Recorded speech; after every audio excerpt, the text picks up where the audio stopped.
You may be the only conscious being, you may be the only conscious being, moving through a world filled with perfect imitations of awareness rather than awareness itself.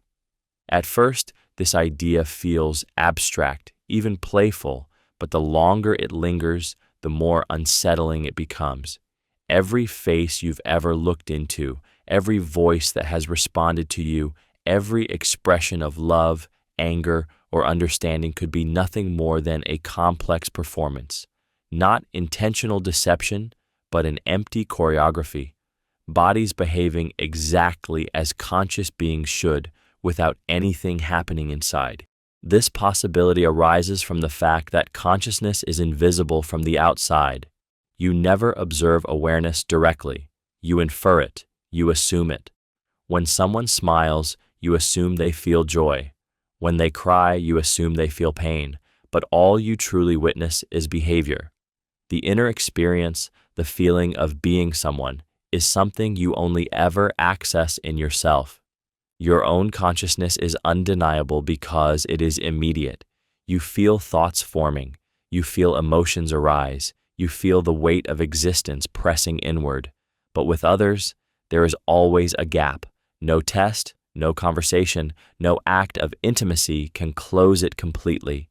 Even the most convincing display of emotion could, in theory, be automatic. What makes this idea emotionally disturbing is not isolation, but uncertainty. If everyone else might be empty, then connection becomes fragile. Love becomes a leap of faith. Empathy becomes an assumption layered over silence. You continue speaking, caring, trusting, not because you know others are conscious, but because you cannot survive treating them as if they aren't.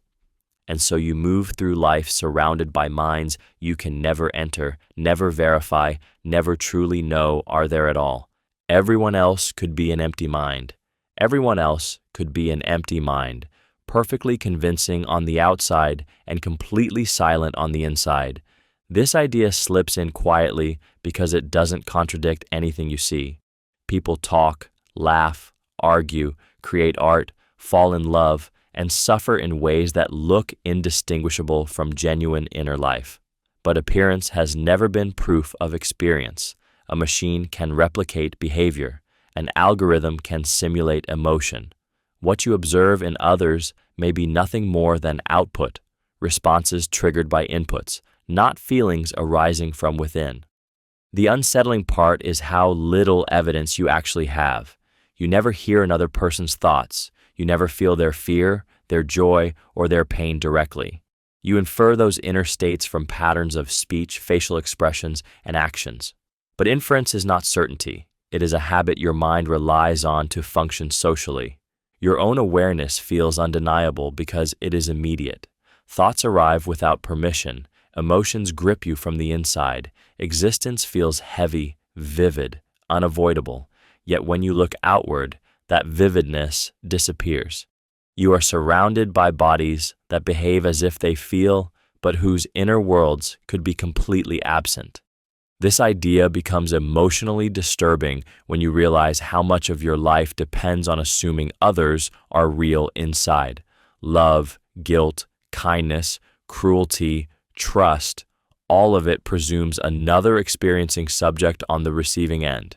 If those minds are empty, then every connection you've ever felt rests on an unprovable belief. You continue to care not because you know others are conscious, but because acting otherwise would collapse the meaning of your own experience. Your memories might be fabricated. Your memories might be fabricated, carefully arranged impressions that feel real but have no genuine past behind them.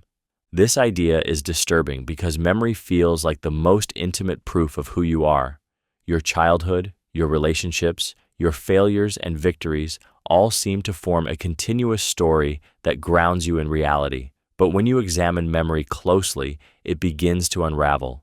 You never relive the past itself. You only experience a present reconstruction of it, assembled by your mind in real time. Neuroscience shows that memory is not a recording, but a rewrite. Each time you remember something, it changes slightly, shaped by your current emotions, beliefs, and expectations. Over time, accuracy fades while confidence remains. A memory can feel vivid, emotional, and personal while being partially wrong or entirely false. The feeling of certainty does not guarantee truth. What makes this idea emotionally unsettling is how much of your identity depends on memory being reliable. If your memories are fabricated, then the person you believe you've been becoming may never have existed in the way you think. The lessons you learned, the pain you endured, the love you remember receiving could be stories your mind created to give continuity to experience. There is no internal marker that tells you a memory is genuine. A false memory feels the same as a real one. Both carry emotion, both shape behavior, both influence decisions. If your past is unstable, then your sense of self becomes fragile, resting on mental images that could dissolve under scrutiny.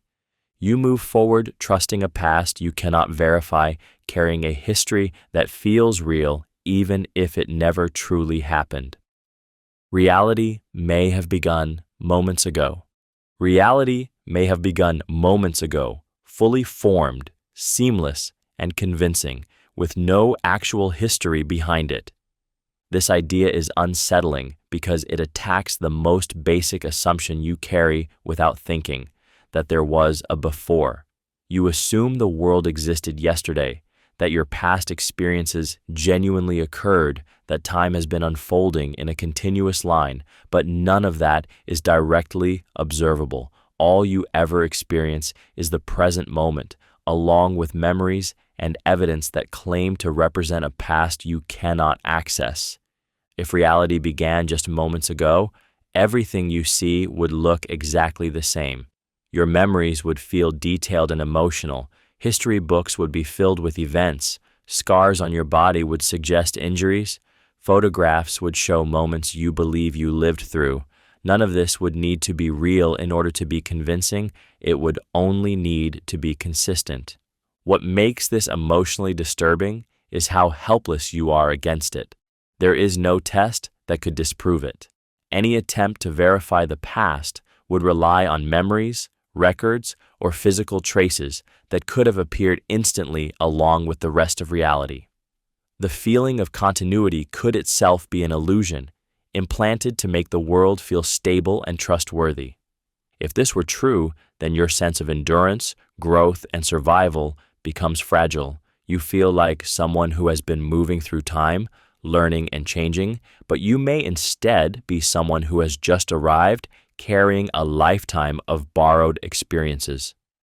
You continue living as if the past happened, not because you know it did, but because doubting it offers no ground to stand on. Free will could be a post hoc illusion. Free will could be a post hoc illusion, a story your mind tells itself after decisions have already been made. This idea is disturbing because choice feels immediate and personal. You experience yourself weighing options, hesitating, deciding, and acting. It feels as though your conscious will stands at the center, directing everything, but closer examination suggests something darker. Studies in neuroscience show that the brain often initiates actions before you become consciously aware of deciding. By the time you choose, the machinery may already be in motion. Your sense of agency may arrive late, like a narrator explaining events after they've already occurred.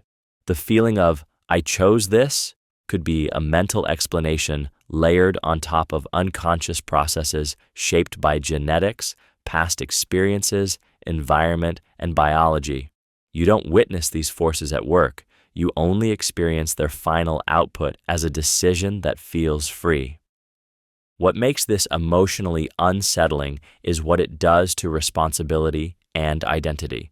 If your choices are formed before you are aware of them, then the person you believe you are, the deliberate chooser, may be more observer than author. Pride and guilt become complicated. Regret becomes ambiguous. You judge yourself and others as if control was absolute, even if it never was. The illusion persists because it is functional. Believing you choose keeps you motivated, engaged, and accountable. Without it, action feels hollow. You continue making decisions, planning futures, and blaming yourself for outcomes, not because you are certain you are free, but because living without that belief threatens the coherence of your entire experience. You never experience reality directly. You never experience reality directly, only a private version of it constructed inside your mind. This idea is unsettling because it means you have never touched the world as it truly is. What you see is not reality, but light translated into electrical signals. What you hear is not sound itself, but vibrations converted into neural patterns. Even your own body is known to you through sensations interpreted by the brain, not through direct access. You live inside a simulation built for survival, not for truth. Your mind acts as a filter, deciding what matters and what can be ignored. It fills in gaps, smooths rough edges, and edits out most of what exists. Colors, shapes, emotions, even time itself are not properties of the external world as you experience them. They are interpretations, useful illusions that help you function. Reality in its raw form may be unimaginably different, alien, or even incompatible with human understanding. What makes this emotionally disturbing is the isolation it implies. No matter how close you feel to the world, you are always separated from it by your own perception.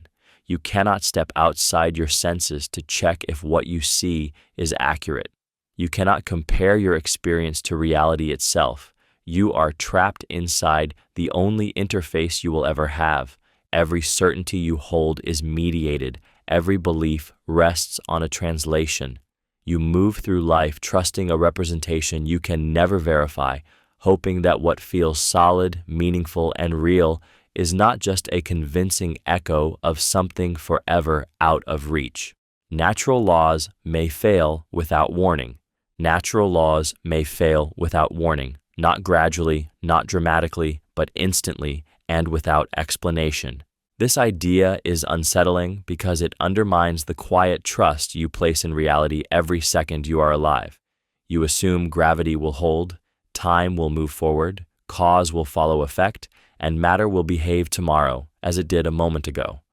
You build your entire sense of safety on this assumption, rarely noticing it because it feels absolute. But there is no ultimate guarantee that the universe must remain consistent. The laws of nature are not rules enforced by anything outside reality. They are patterns you have observed so far.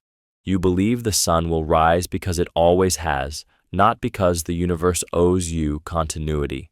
Logic itself cannot prove that the future must resemble the past. It only feels reasonable because your mind is wired to expect stability. What makes this idea emotionally disturbing is how exposed it leaves you. Every plan, every promise, every expectation relies on invisible regularities holding together. If those regularities fail, there is no warning system, no gradual breakdown. One moment physics behaves as expected, the next moment it doesn't, and there is no reason it had to tell you in advance. You trust the ground beneath your feet without checking whether gravity plans to remain loyal. You trust your body to function according to biology. You trust cause and effect enough to believe your actions matter, but all of this rests on habit, not certainty. You live as if the universe is reliable because doubting it would make action impossible, even though nothing guarantees the rules won't quietly stop applying the very next moment. Meaning might be invented, not discovered. Meaning might be invented, not discovered. Something created by the mind rather than uncovered in the structure of reality. This idea is unsettling because it quietly removes the foundation beneath everything you care about. You grow up believing meaning is out there waiting to be found, embedded in work, love, morality, progress, or destiny, that if you search long enough or live correctly, life will reveal what it is for. But when you look closely, meaning never appears on its own. It only shows up after a human mind assigns it. The universe itself offers no explanations. Events happen without purpose. Suffering occurs without reason, and outcomes unfold without regard for fairness. Stars explode, species vanish, People live and die, all without instruction manuals or moral subtitles. Meaning enters only when a conscious being looks at this chaos and decides something matters. What makes this emotionally disturbing is how fragile that makes everything you value. If meaning is invented, then it is optional. It depends on perspective, culture, mood, and belief. What feels sacred to you could feel empty to someone else. What gives your life direction could dissolve if the story you tell yourself stops convincing you. This doesn't mean meaning is fake, but it does mean it isn't guaranteed. You are not discovering a hidden truth written into reality. You are actively holding meaning together moment by moment. Purpose becomes something you maintain, not something you find. And the fear beneath this idea is simple and heavy. If you stop inventing meaning, nothing outside of you will replace it. Morality may not exist objectively. Morality may not exist objectively, not written into the fabric of the universe, but assembled quietly inside the human mind. This idea unsettles because morality feels solid. You feel that some things are truly wrong, not just disliked. Cruelty feels different from preference. Injustice feels heavier than inconvenience. But when you look for moral facts outside human belief, they are nowhere to be found. The universe contains particles, forces, and motion, but no visible rules about good or evil. Stars explode without guilt. Nature causes suffering without apology. What we call morality may emerge from biology, culture, and survival rather than truth. Humans evolved to cooperate, to punish betrayal, to protect their own. Over time, these instincts hardened into rules, traditions, and moral systems that feel authoritative because they are emotionally charged. Right and wrong feel real because they are tied to fear, empathy, and belonging, not because they exist independently of us. This becomes emotionally disturbing when you realize how fragile moral certainty might be. If morality is not objective, then moral disagreement is not about truth versus error, but about incompatible frameworks. Two people can hold opposite moral convictions with equal sincerity and neither be wrong in any cosmic sense. Atrocities can be committed by people who feel morally justified from within their own system. You continue to act morally not because the universe demands it, but because you do, because abandoning morality would unravel trust, cooperation, and meaning. You live as if good and evil are real, while knowing they may exist only as shared agreements layered over a silent, indifferent reality that never told you how to behave at all. Right and wrong could be products of power. Right and wrong could be products of power, shaped less by truth or goodness and more by who has the ability to enforce their version of reality. This idea is disturbing because morality feels sacred. You grow up believing that some actions are inherently right and others inherently wrong, independent of opinion or authority. But when you look closely at history, moral certainty often follows strength. What is called good tends to align with the values of those who win, rule, or dominate. What is called evil is frequently assigned to those without the power to define the narrative. Laws change. Moral standards shift. Practices once condemned become accepted, and acts once celebrated become shameful. These transformations rarely occur because truth suddenly reveals itself. More often, they follow political change, economic influence, or cultural dominance. Morality moves when power moves. What makes this idea emotionally unsettling is what it implies about your own beliefs. The values you feel deeply attached to may not feel right because they are right, but because they were taught to you by the systems that shaped you. Education, religion, media, and tradition do not just transmit morals, they stabilize authority.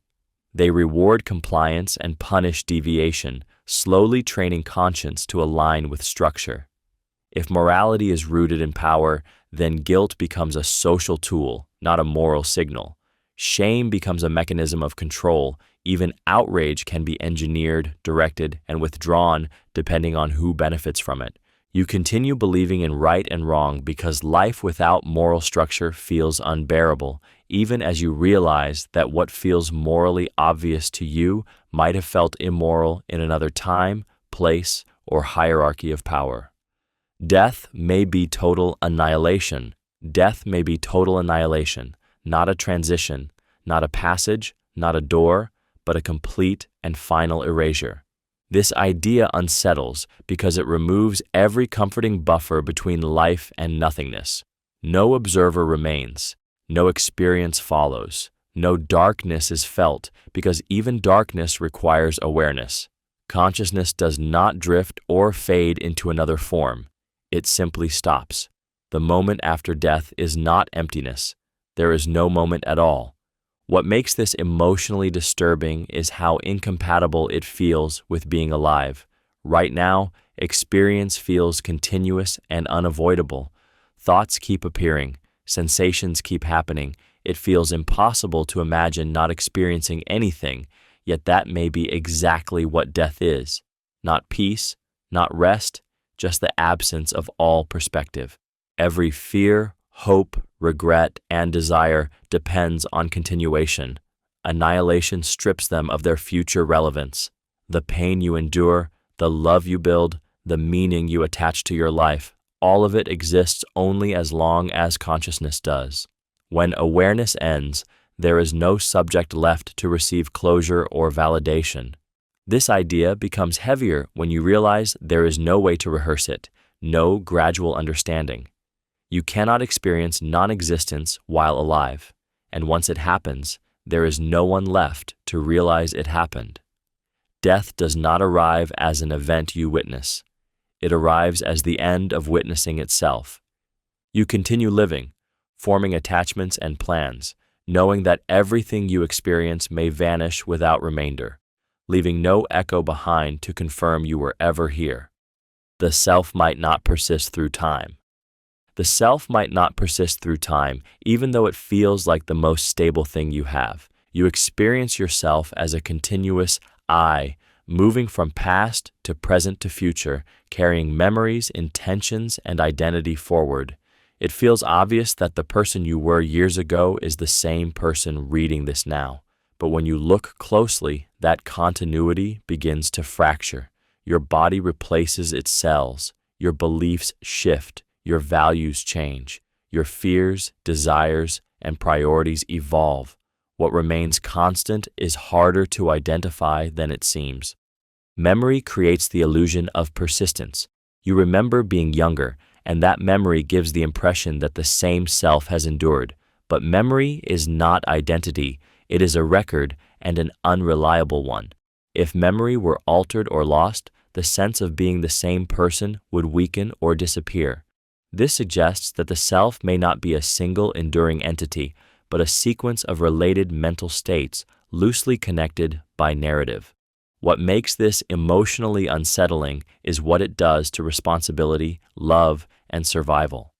If the self does not persist, then who exactly suffers consequences later? Who benefits from sacrifices made now? When you promise something to your future self, you may be promising it to someone who will not truly be you, but a successor who only feels connected. You cling to the idea of a lasting self because it makes life intelligible. It allows growth, regret, and hope to make sense. Without it, existence becomes a series of moments inheriting a past they did not live through, carrying forward identities they did not choose. You continue to act as if you will still be you tomorrow, not because it is proven, but because doubting it destabilizes everything you do. You could already be dying stretched into awareness. You could already be dying with your final moments stretched into what feels like an entire lifetime of awareness. This idea is disturbing because it reframes everything you experience as something that may already be ending. In extreme situations, trauma, shock, or near death, the brain can distort time dramatically. Seconds can feel like hours. A single moment can expand, filled with vivid thoughts, memories, and imagined futures. If consciousness can stretch time internally, then what you call now might not be unfolding in real time at all. Your mind could be replaying, reconstructing, or generating experience as the body shuts down. The continuity of days, years, and plans might be a narrative assembled in the final instant, a desperate attempt to make sense of existence before it disappears. Every memory you recall, every sensation you feel, could be part of a last internal cascade rather than an ongoing life. What makes this emotionally unsettling is how impossible it would be to notice. Awareness would feel normal. The world would seem stable. Time would appear to pass as it always has. There would be no internal alarm announcing the end. Consciousness does not come with a timestamp. It only knows experience, not duration. If this were true, then the future you imagine may never arrive. Conversations you think you will have, choices you believe are ahead of you, and fears you postpone might already be unreachable. You would be living inside a final echo, mistaking intensity for longevity, and yet, from the inside, nothing changes. You still feel present, you still care, you still think there is time, which means that even if this is the end, it feels exactly like life, unfolding one convincing moment at a time. Identity may be a story, not a fact. Identity may be a story, not a fact, something continuously told rather than something solidly possessed. This idea is unsettling because your sense of self feels stable and intimate. You believe there is a core you that persists through time, the same one who remembers the past, makes choices, and imagines the future. But when you look closely, that core begins to blur. Thoughts appear without warning. Emotions shift on their own. Beliefs change quietly, sometimes without your consent. The feeling of continuity remains, even as the contents constantly change. What you call identity may simply be a narrative your mind constructs to stitch these changes together. Memory provides a timeline, language supplies a structure, and emotion gives it weight. The story feels personal because it is told from the inside, but that does not make it objectively real. It only makes it convincing. This becomes emotionally disturbing when you realize how flexible that story is. Trauma can rewrite it. Time can erode it. New experiences can contradict earlier chapters without destroying the sense of self. You feel like the same person, not because you are unchanged, but because the story keeps updating itself to preserve coherence. If identity is a narrative, then there may be no fixed self behind it, just a process interpreting itself moment by moment, selecting what to remember, what to forget, and what to emphasize in order to feel continuous. You live as if you are someone definite because the alternative feels like disappearance, even though the you protect may exist only as long as the story keeps being told. The universe is indifferent to suffering. The universe is indifferent to suffering, unmoved by pain, untouched by loss, and silent in the face of every scream that has ever existed. This idea unsettles because suffering feels like it should matter on a cosmic level. Pain feels urgent, demanding recognition, as if reality itself ought to respond. When someone suffers, it feels wrong for that suffering to vanish into nothing, unnoticed by anything larger than human awareness.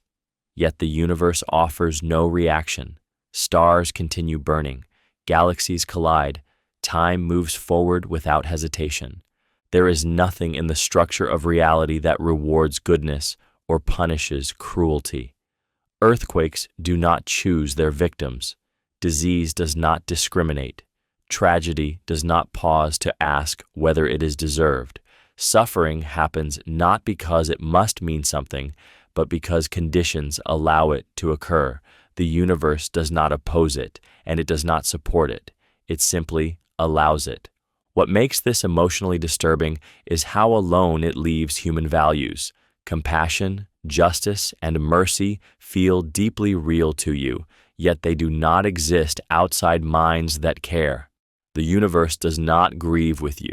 It does not acknowledge effort, sacrifice, or endurance. It offers no confirmation that pain has purpose. If suffering has meaning, it is not given from above. It exists only where conscious beings insist it does.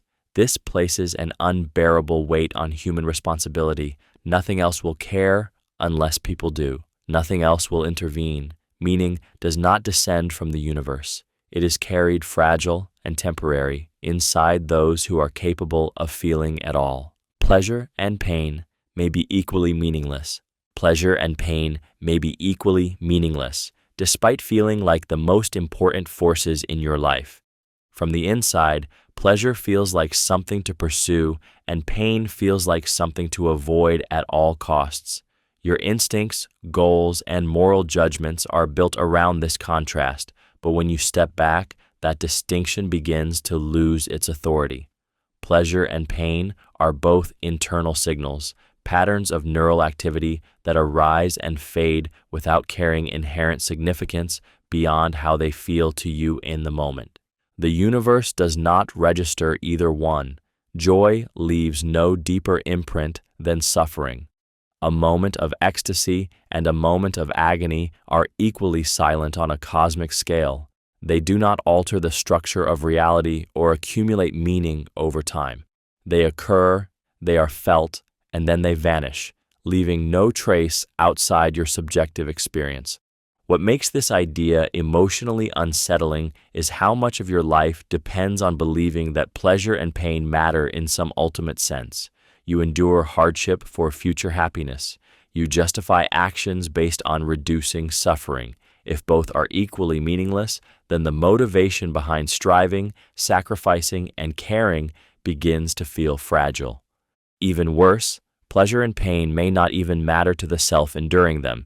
Each sensation exists only in the present. The pleasure you felt yesterday is gone. The pain you feared tomorrow does not yet exist. You live chasing states that cannot be stored or preserved.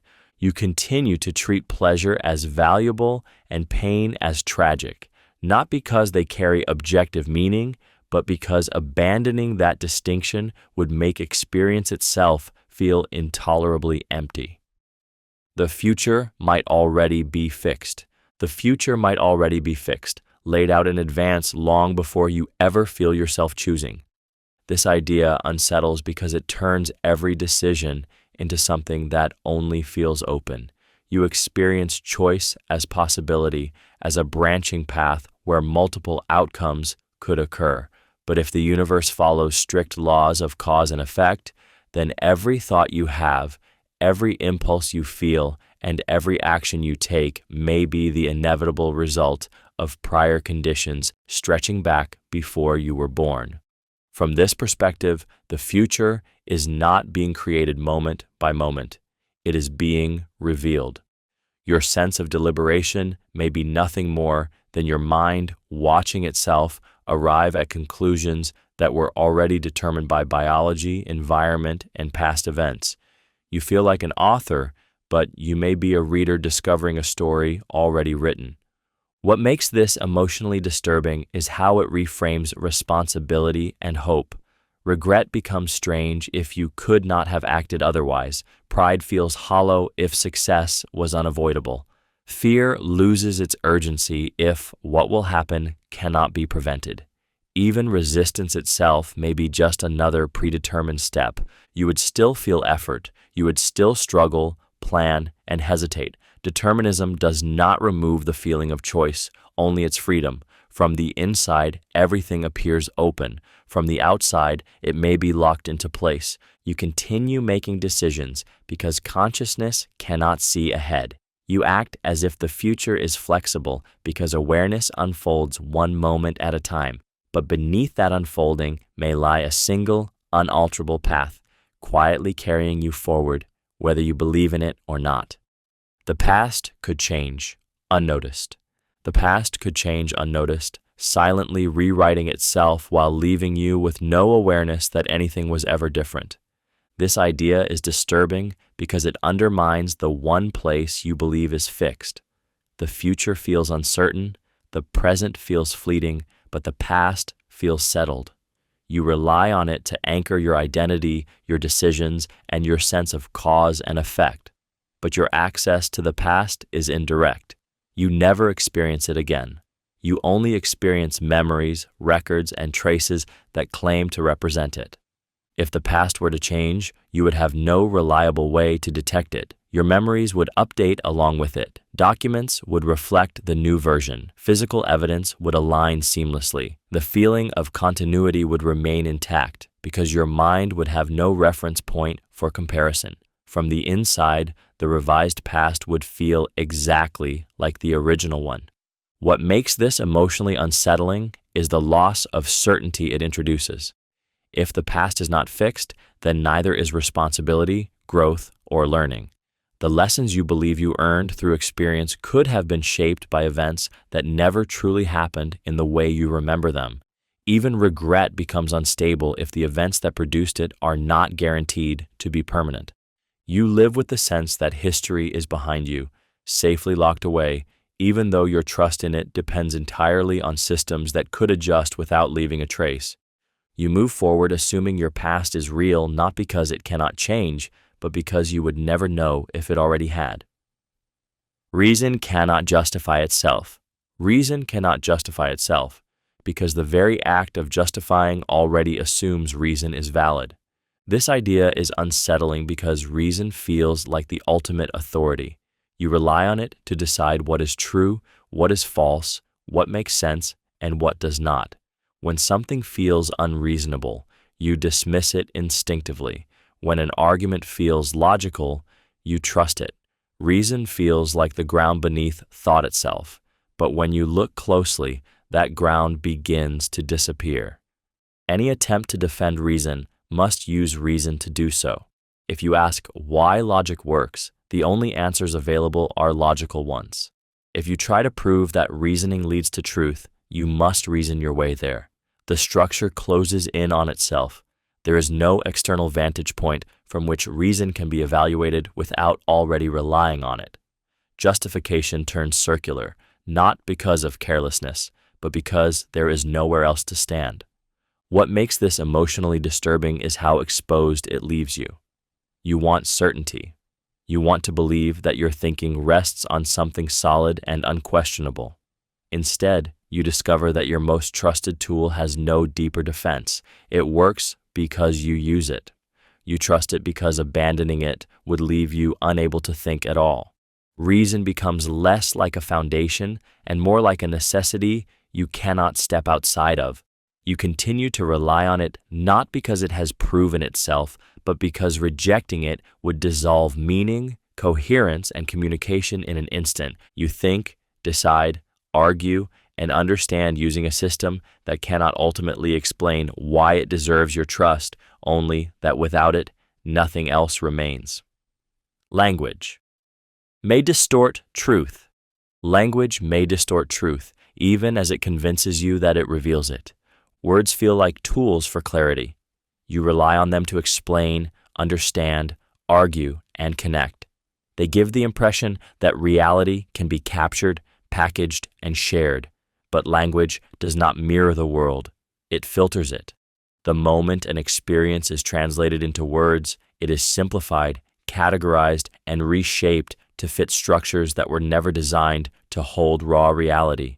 You never describe what something truly is. You describe what it resembles, what it's useful for, or how it makes you feel. A word replaces complexity with a symbol, and that symbol slowly becomes mistaken for the thing itself.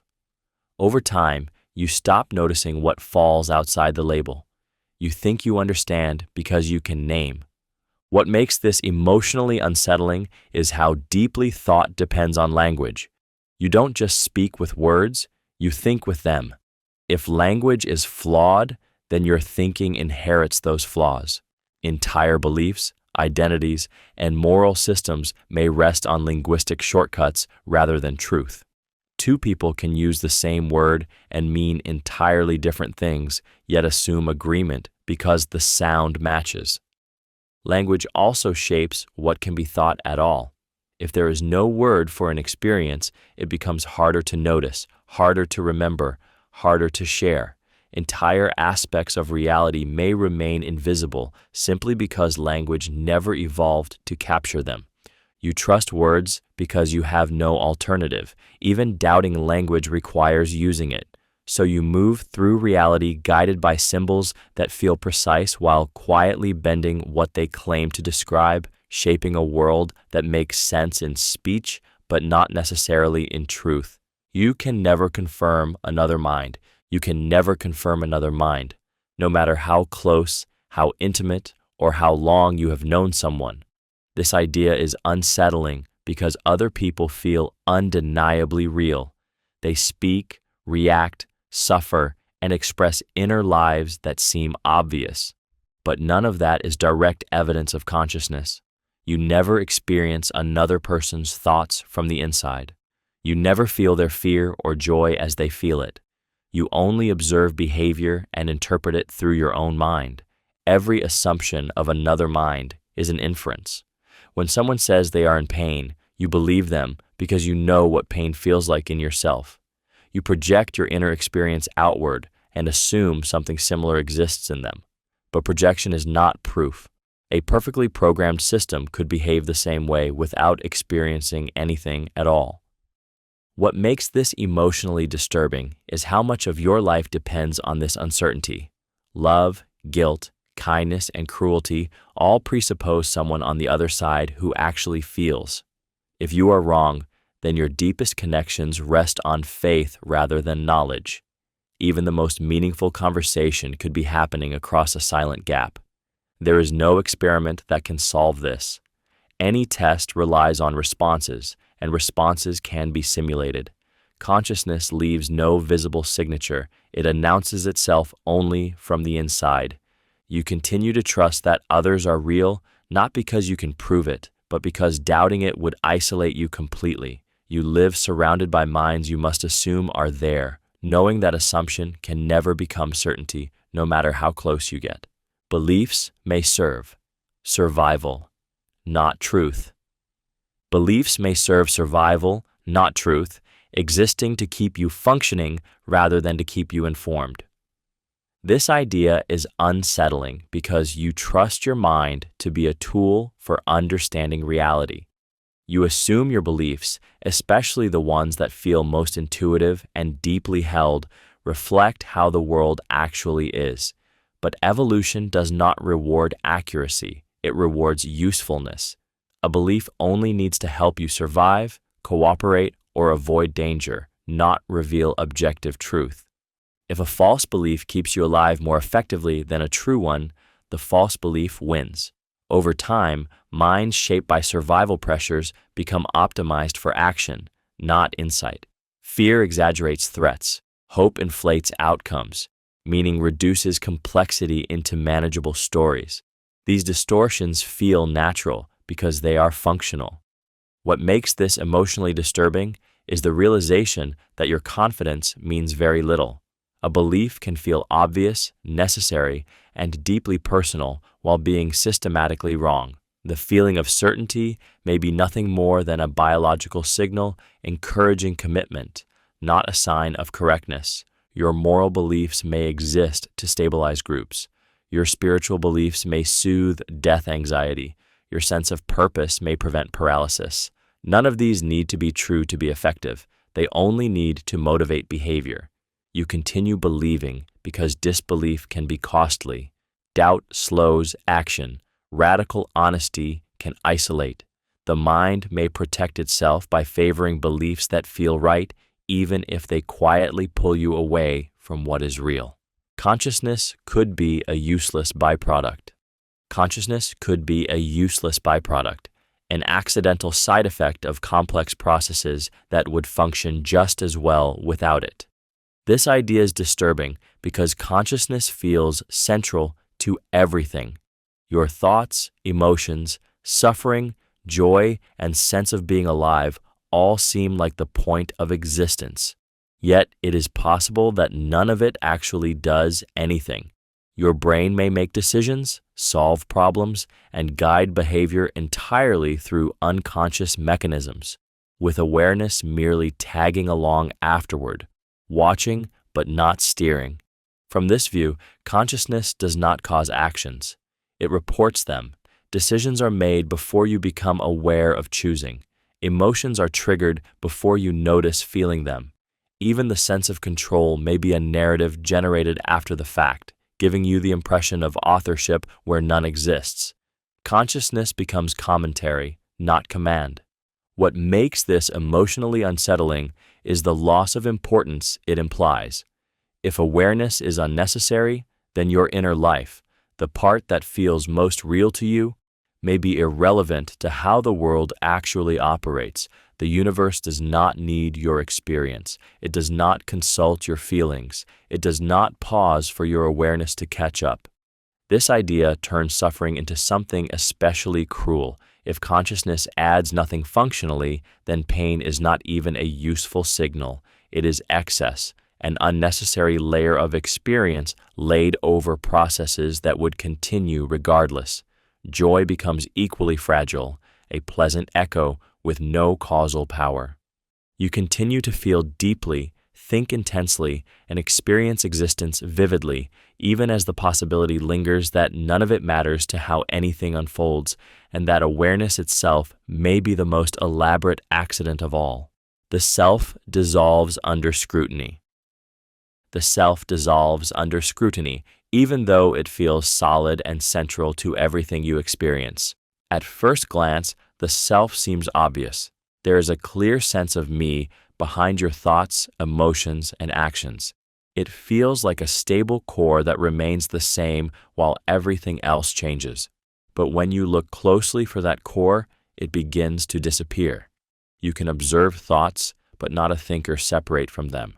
You can notice emotions arise, but not an owner standing behind them.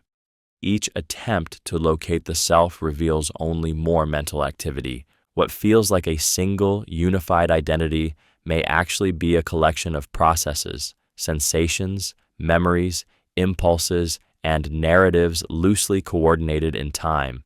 The self is not found as an object in experience, only as a concept used to organize experience. When attention turns inward, the I you expect to encounter keeps retreating, replaced by fleeting impressions that never settle into something permanent. This becomes emotionally unsettling because so much of life assumes a stable self. Responsibility, pride, shame, ambition, and fear all rely on the idea that there is someone there to own them. If the self dissolves under examination, then the foundation of personal identity begins to feel hollow. Even suffering changes meaning. Pain is still felt, but by whom? If there is no solid self, then distress arises without a clear owner, appearing and vanishing like everything else. You continue to live as if there is a central you, not because you can find it, but because abandoning that assumption makes ordinary experience feel strangely ungrounded, as if life is happening without anyone truly there. Infinity may guarantee endless horror. Infinity may guarantee endless horror, not as a possibility, but as a mathematical inevitability. This idea is disturbing because infinity feels abstract and distant, yet its implications are brutally intimate.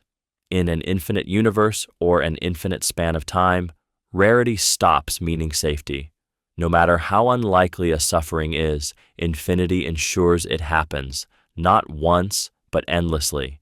Every catastrophe, every cruelty, every form of pain that can exist will exist somewhere, repeatedly, without final resolution. What makes this emotionally unsettling is that infinity removes the comfort of eventually. In a finite world, suffering can end. In an infinite one, it never truly does. Even if joy outweighs pain overall, the existence of endless suffering cannot be canceled out. There is no balance sheet that makes infinity merciful. There is always more. This also reframes hope. Progress loses its power if every improvement is mirrored by an infinite number of failures elsewhere. Moral victories feel smaller when every horror has infinite counterparts. The idea that things are getting better collapses when there is no final state, no permanent escape, no last tragedy after which suffering stops. You begin to realize that infinity is not neutral. It is indifferent. It does not select for meaning, fairness, or relief. It simply allows everything that can happen to happen forever. From inside a single life, you feel contained. From the perspective of infinity, suffering is not an exception, but a permanent feature. And knowing that there is no ultimate end to pain changes the emotional weight of existence itself, making every moment feel like a fragile island in an ocean with no shore. Countless versions of you may exist. Countless versions of you may exist, living out lives that feel just as real and personal as this one. This idea is unsettling because it fractures the uniqueness you attach to your existence. You experience your life as singular, fragile, and irreplaceable. Every decision feels heavy because it feels final.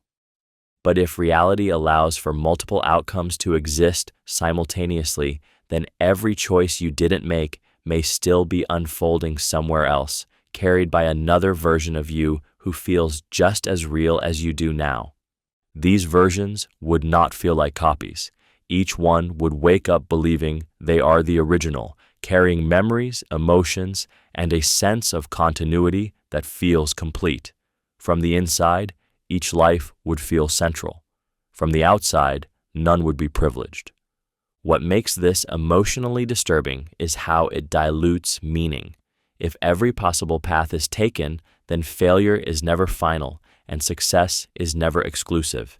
Every regret is realized somewhere. Every fear is confirmed. Every hope is fulfilled and crushed in equal measure across countless timelines. Your sense of responsibility becomes unstable in this framework. You act as if your decisions close doors forever, yet those doors may only close for this particular version of you. Elsewhere, they remain open, already being walked through. You continue to treat your life as singular because it feels that way from the inside. Even though there may be no cosmic reason, this version of you matters more than the others that may already exist alongside it. Moral responsibility may be impossible. Moral responsibility may be impossible because the conditions required for it may never truly exist. This idea unsettles because responsibility feels obvious. You feel like you choose your actions. You feel accountable for what you do. Praise and blame seem natural, even necessary, for holding society together. Yet, when you look closely at how actions come to be, that sense of authorship begins to fracture. Every decision emerges from genetics you did not choose, a childhood you did not design, and circumstances you did not control. If your actions are determined by prior causes, then you could not have acted otherwise. If they are random, then they are not truly yours either. Determinism removes freedom. Randomness removes control. Between them, there appears to be no space left for the kind of agency moral responsibility requires. You act, but you do not originate yourself. What makes this emotionally disturbing is how much of life depends on blame and credit. Guilt, pride, resentment, forgiveness, punishment, and reward all assume that people deserve what follows from their actions. If moral responsibility is impossible, then much of what structures human judgment becomes questionable. The line between villain and victim blurs. This idea does not erase harm or excuse behavior, but it changes how it is understood. Actions still have consequences. Suffering still matters. But the notion that someone could have truly done otherwise may be an illusion imposed after the fact. You continue holding yourself and others responsible, not because responsibility is philosophically secure, but because letting go of it would unravel the emotional and social fabric that makes life intelligible at all. Justice might have no foundation. Justice might have no foundation, even though it feels like something solid that holds society together. You grow up believing that fairness is real, that wrong actions deserve punishment and good actions deserve reward. Courts, laws, and moral codes give justice an air of objectivity, as if it exists independently of human opinion. But when you look closely, justice begins to look less like a fact of reality and more like a fragile agreement. Different cultures define justice in radically different ways. What is considered fair in one time or place is condemned in another. Punishments shift, rights expand or disappear, and moral priorities reverse themselves across history. This suggests that justice is not discovered but constructed, shaped by power, fear, tradition, and circumstance rather than grounded in something universal. What makes this idea emotionally unsettling is how much suffering is justified in the name of justice. People are imprisoned, shamed, excluded, and executed because systems declare it deserved. If justice has no objective foundation, then these outcomes are not expressions of moral truth, but consequences of collective belief enforced through authority. Even personal feelings of fairness become suspect. You feel outraged when treated unjustly, yet that feeling may be nothing more than an evolved emotional response designed to promote cooperation, not truth. The universe itself does not recognize fairness. It does not correct imbalances or punish wrongdoing. Events unfold without moral accounting. You continue to believe in justice because without it, harm feels unbearable and order feels impossible. But beneath laws and ideals may be nothing more than human agreement, holding back chaos, vulnerable to collapse the moment belief weakens. Suffering may be unavoidable in any world. Suffering may be unavoidable in any world, not as a flaw of this reality, but as a consequence of existence itself. This idea is disturbing because it suggests there is no version of reality where pain is fully removed. You can imagine better worlds, fairer, kinder, more advanced, but every world that allows awareness also allows the capacity to be harmed. To feel pleasure, to care, to desire, is to become vulnerable. The very systems that make experience meaningful also make suffering possible. Any world with consciousness contains limits. Bodies can fail, minds can break, expectations can be violated. Even in a perfectly just society, loss would still exist. Change alone guarantees it. What you love can disappear.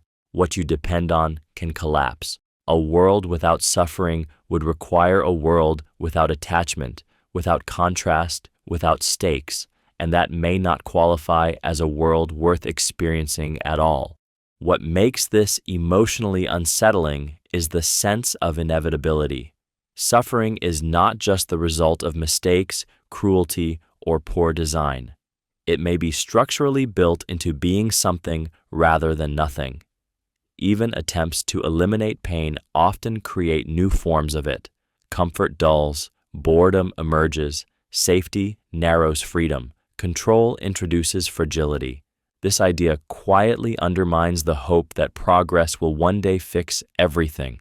Technology can reduce suffering, but not erase it. Ethics can manage it, but not eliminate it. There is no final solution that closes the loop. You continue to search for meaning not because suffering can be removed, but because meaning is what makes suffering bearable. You love knowing it can hurt. You care knowing it can break you. You move forward not because a painless world awaits, but because this one, with all its unavoidable weight, is the only place where anything can matter at all. Hope could be psychological anesthesia. Hope could be psychological anesthesia, not a guiding light, but a numbing agent that dulls the pain of reality. This idea is unsettling because hope is usually treated as a virtue. You are taught to cling to it in hardship, to see it as strength, resilience, and wisdom. But anesthesia does not heal wounds. It only makes them bearable.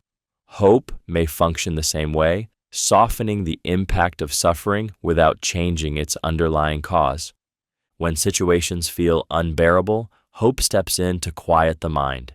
It promises that things will improve, that pain will be temporary, that meaning will emerge later. These promises reduce panic and restore function, allowing you to continue moving forward. But they do not require truth. They only require emotional effectiveness. What makes this emotionally disturbing is how deeply dependence can form. Hope can delay confrontation with reality. It can keep people waiting in harmful situations, enduring suffering that might otherwise provoke change or escape. By making pain tolerable, hope can quietly extend it. This does not mean hope is malicious. It may be an evolved psychological response designed to prevent collapse under stress. A mind without hope might freeze, give up, or self-destruct. Anesthetizing the pain keeps the system operational.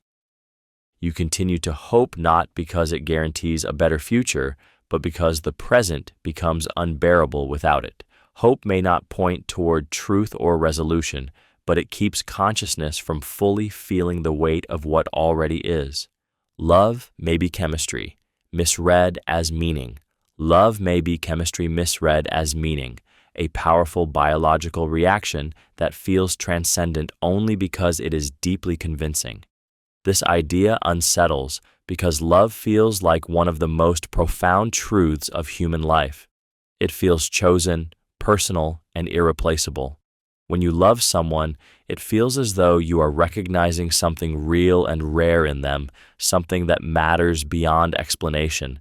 Yet beneath that feeling may be nothing more than neurochemistry doing its work with extraordinary efficiency.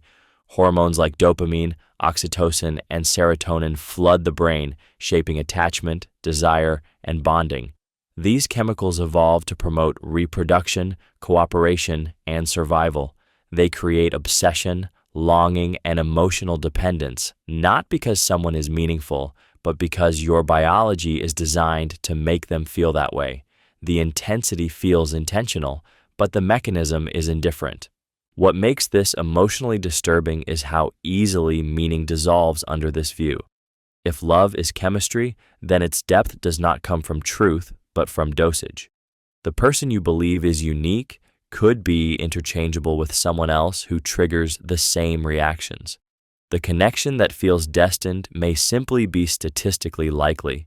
This idea becomes heavier when you realize how fragile love suddenly seems. Change the brain, and love fades. Alter chemistry, and devotion weakens. The feelings you trusted most may never have pointed outward at another person, but inward at a process trying to preserve itself. You continue to love anyway, not because you know it is more than chemistry, but because the experience feels too powerful to dismiss, even if its meaning may have been borrowed from biology rather than discovered in another soul. Happiness might require ignorance. Happiness might require ignorance, not because truth is cruel by nature, but because seeing too clearly can make joy difficult to sustain.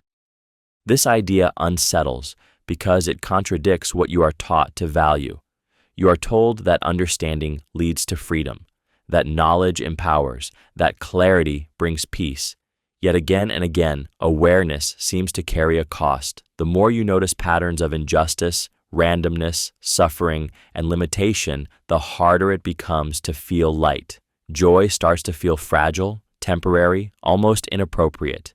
Ignorance shelters the mind. When you don't see the full scale of suffering, you can focus on your small circle without guilt. When you don't question the permanence of meaning, achievements feel solid.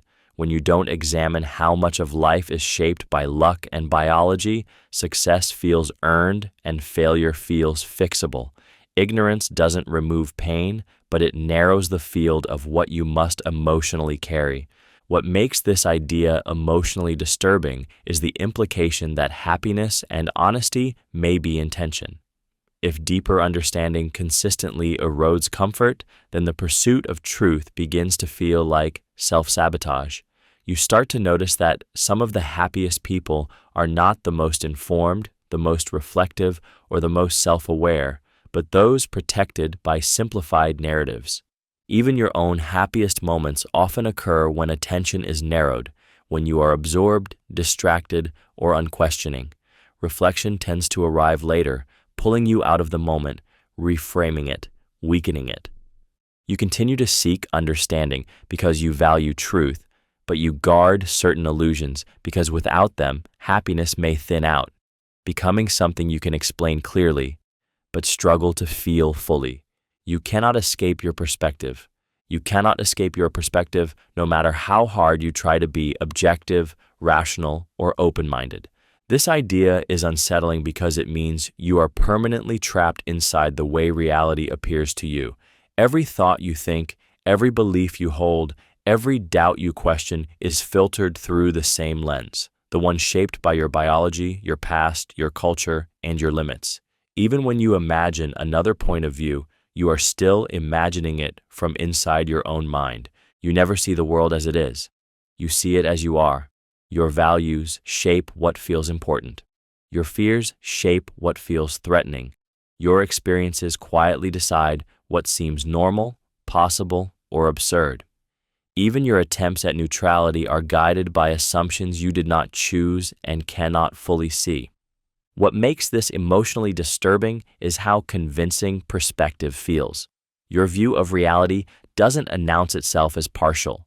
It feels complete. It feels obvious. When you disagree with someone, it rarely feels like a clash of perspectives. It feels like they are missing something clear. Yet, from their side, you may be the one trapped, blind to what seems self-evident to them. There is no mental escape hatch. You cannot step outside your awareness to compare it with another. You cannot temporarily suspend being you. Every insight you gain still arrives shaped by the same internal framework that produced your blind spots in the first place. You move through life believing you are seeing clearly while knowing at some level that clarity itself is relative. Understanding others requires humility, not certainty. And understanding yourself means accepting that even your deepest convictions may be artifacts of a perspective you will never outgrow, only become dimly aware of as it quietly follows you everywhere. Time may not truly flow. Time may not truly flow, even though it feels like it is constantly carrying you forward. This idea is unsettling because the sensation of time passing feels undeniable. Moments seem to arrive, linger briefly, and then vanish into memory. You experience yourself moving from past to future, aging, changing, progressing. But this feeling of flow may not reflect how reality actually works. It may be something your mind generates to make sense of change. Physics does not require time to move. In many descriptions of the universe, all moments exist equally, laid out like frames in a film. Nothing advances. Nothing arrives. The sense of motion comes from how consciousness experiences one moment at a time, not from time itself shifting forward. What makes this emotionally disturbing is what it implies about your life. If time does not flow, then the past is not gone and the future is not waiting. Every moment of pain, joy, fear, and love may exist permanently, fixed in the structure of reality. You are not leaving suffering behind. You are only no longer aware of it. Your feeling of becoming someone new may be an illusion created by memory linking static moments together. Growth, healing, and moving on may describe changes in perspective rather than changes in reality. You continue living as if time carries you forward because that experience feels real and unavoidable, even though the universe itself may be completely still, with every moment of your life already existing all at once. The present might not exist. The present might not exist, not as a distinct moment you can point to, but as a fleeting illusion created by how your mind processes time. This idea unsettles because life feels like it is always happening now. You feel rooted in a current moment, a thin line separating the past from the future. Yet when you try to isolate that moment, it slips away. Any attempt to define the present turns it into something either already gone or not yet arrived. The instant you name it, it has vanished into memory. Physics deepens this discomfort. At a fundamental level, Time does not clearly divide into past, present, and future. Events exist in relation to one another, not in a universal now. What feels simultaneous to you may not be simultaneous elsewhere. The present becomes a local construction, not an objective feature of reality. What makes this emotionally disturbing is how much meaning you attach to the present. You are told to live in it, to be mindful of it, to cherish it. Yet, if the present has no stable existence, then you are always slightly too late or too early, never fully arriving where you believe you are. Your experience of now may be a smoothing function, a mental shortcut that stitches memories and expectations together into something that feels continuous. Consciousness creates a sense of flow to keep you oriented, not because time actually flows. You move through life anchored to a moment that may not exist outside perception, trusting a sense of immediacy that dissolves the moment you try to grasp it, leaving you suspended between what has already disappeared and what has not yet occurred. Reflection may destroy meaning. Reflection may destroy meaning, even though it feels like the path toward understanding it. At first, reflection seems harmless, even noble. You look inward, analyze your beliefs, question your motives, and examine the structures that give your life direction. Meaning feels stronger when you understand it, as if clarity could reinforce purpose, but over time, reflection begins to strip things down.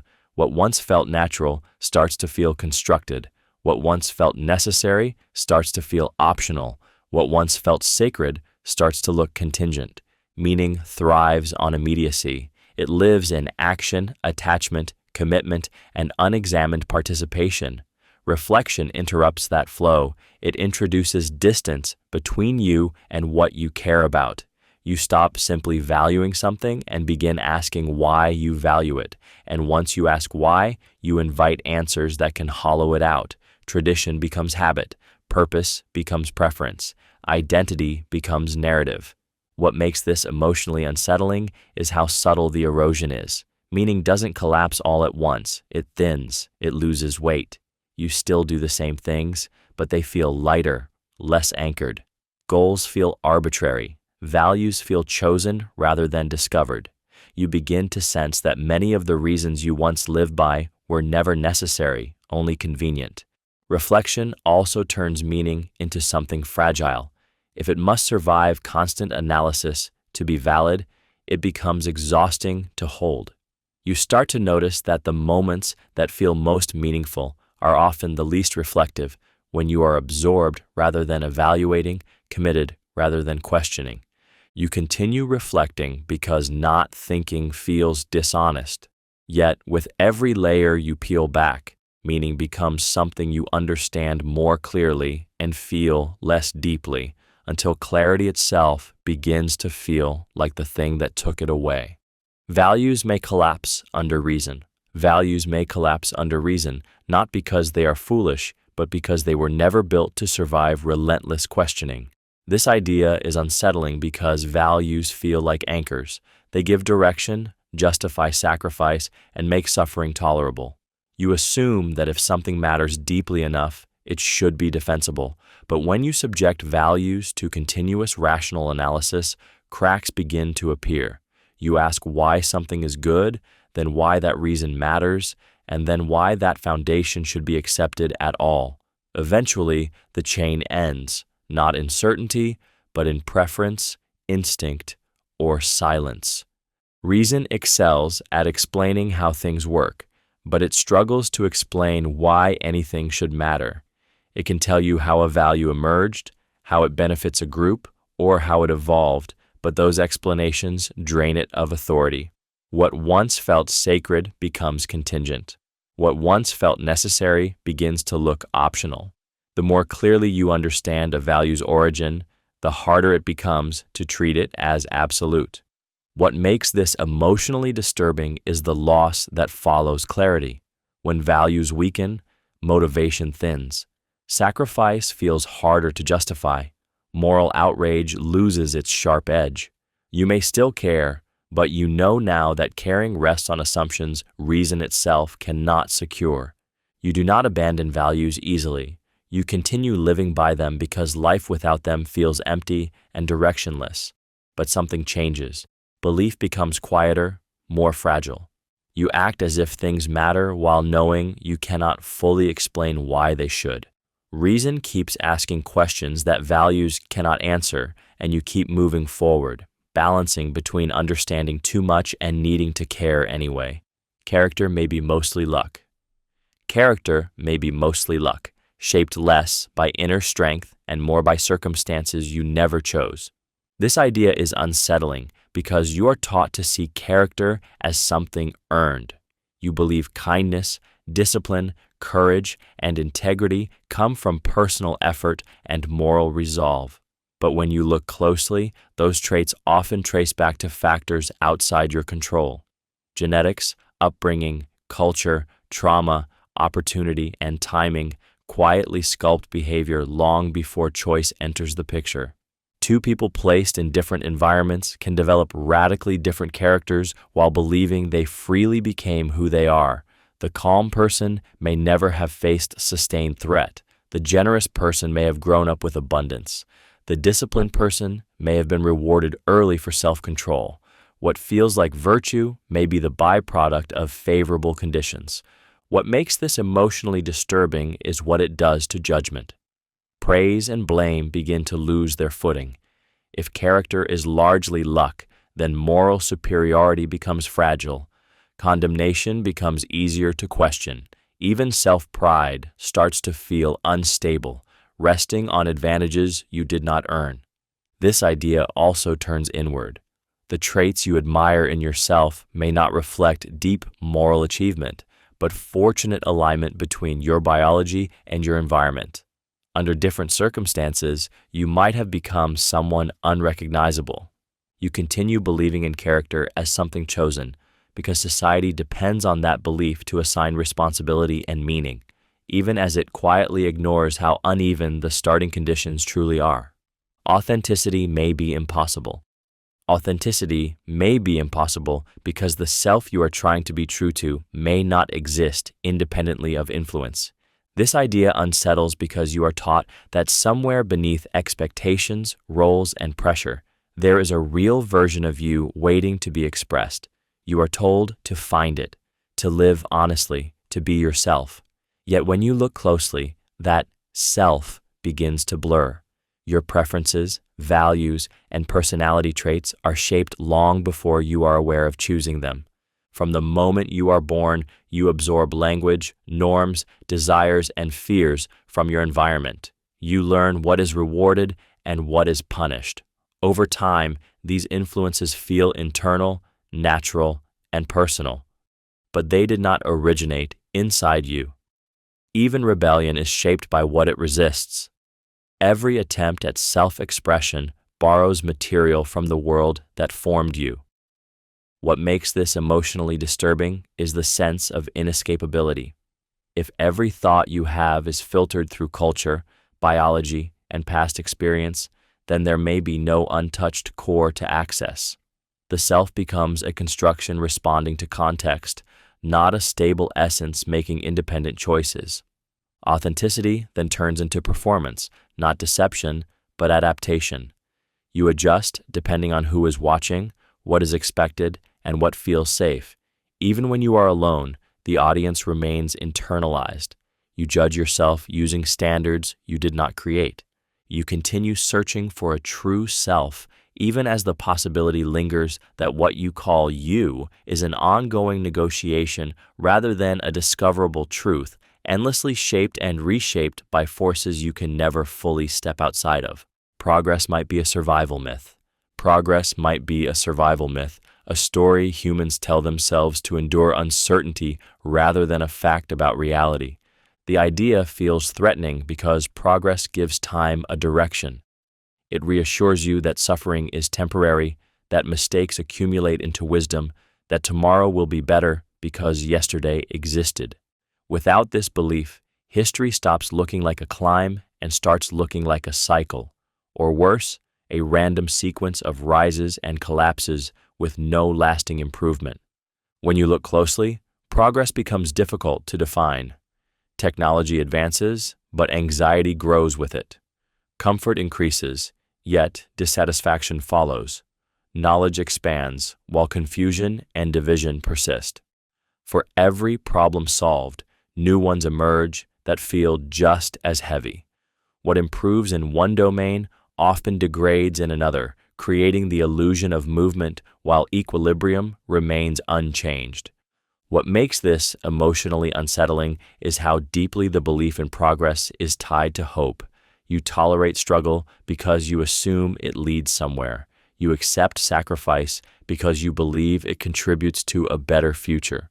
If progress is a myth, then endurance loses its justification. Pain stops being an investment and becomes just pain. The idea of progress also protects identity. It allows you to see yourself as part of something meaningful, moving forward with humanity as a whole. Without it, effort feels local and temporary.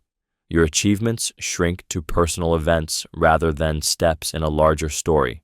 You continue believing in progress not because the evidence is clear, but because, without that belief, time feels heavier.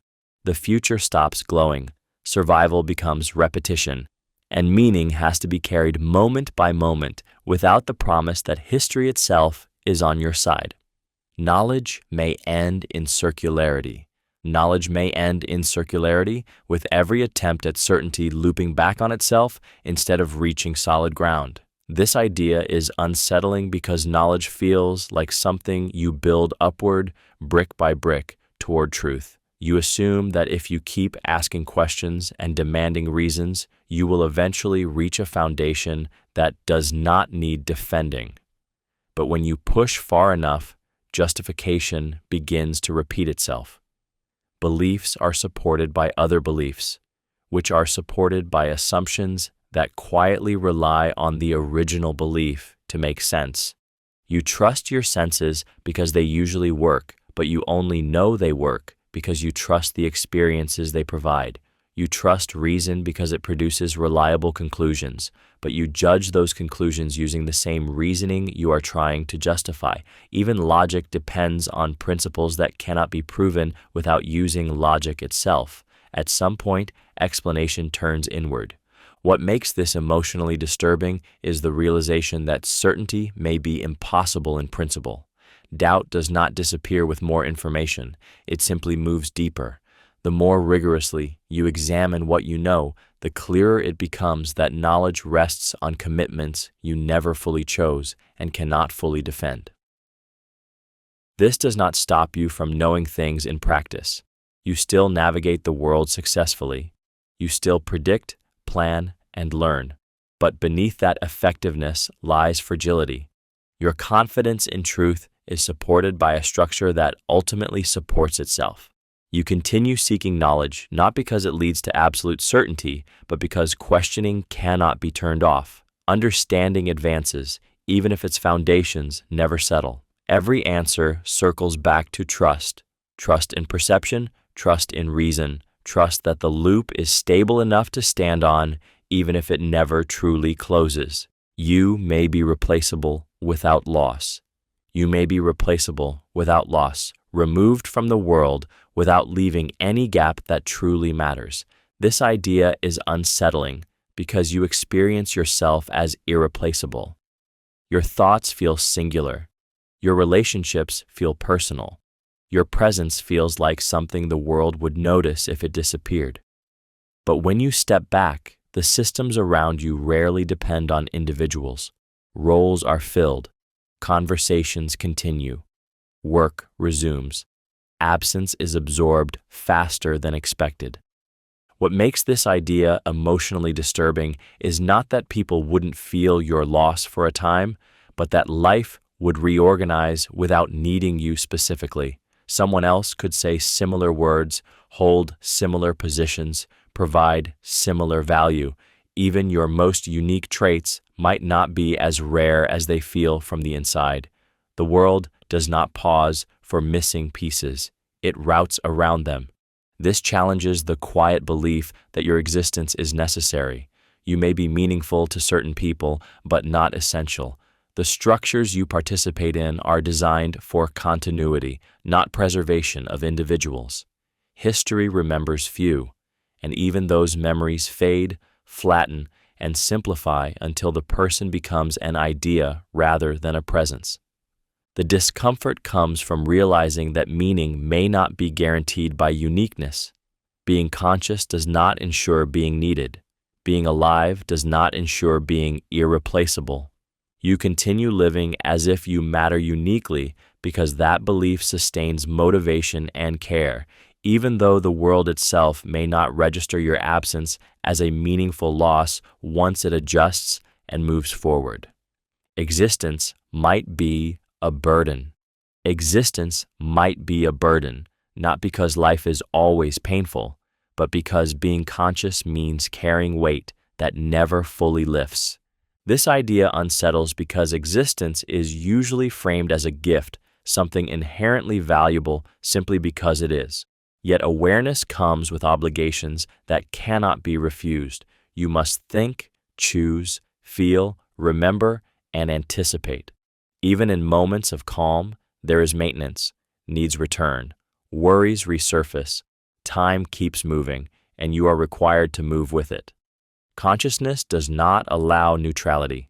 To exist is to be exposed to desire, loss, boredom, fear, and responsibility. You are constantly negotiating between what you want, what you fear, and what reality allows. Rest is temporary. Relief is conditional. The mind keeps generating concerns even when nothing is wrong. What makes this emotionally disturbing is the absence of consent. You did not choose to be here, yet you are tasked with managing the consequences of being alive. You inherit a body that will age and fail, relationships that can be lost, and a future that demands decisions whether you feel ready or not.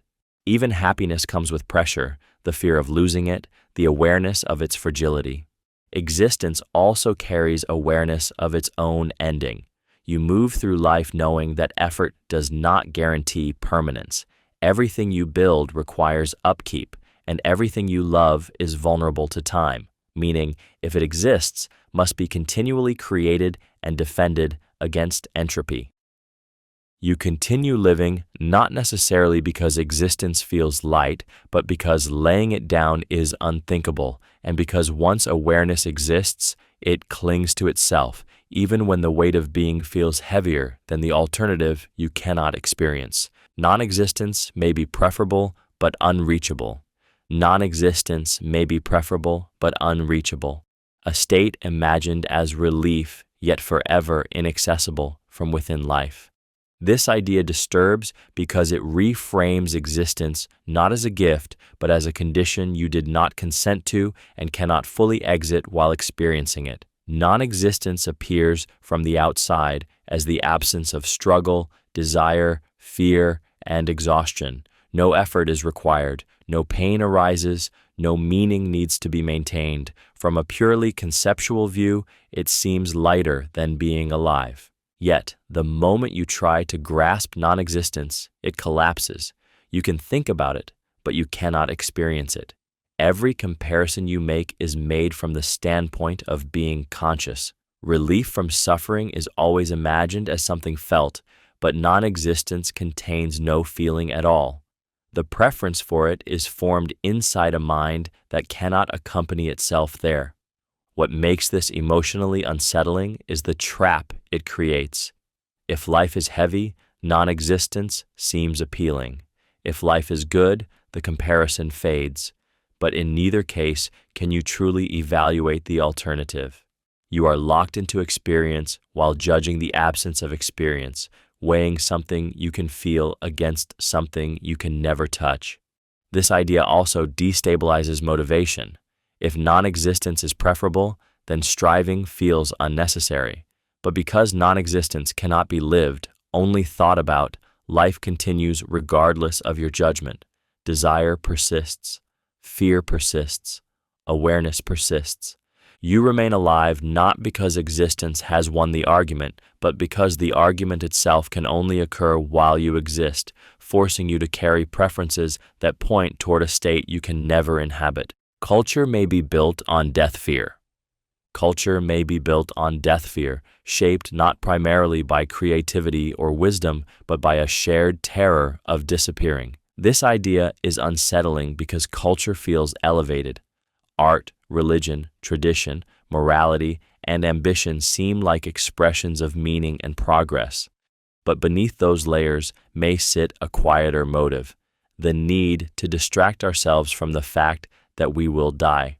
From this perspective, much of what humans create is not about living well, but about denying or softening the reality of non-existence.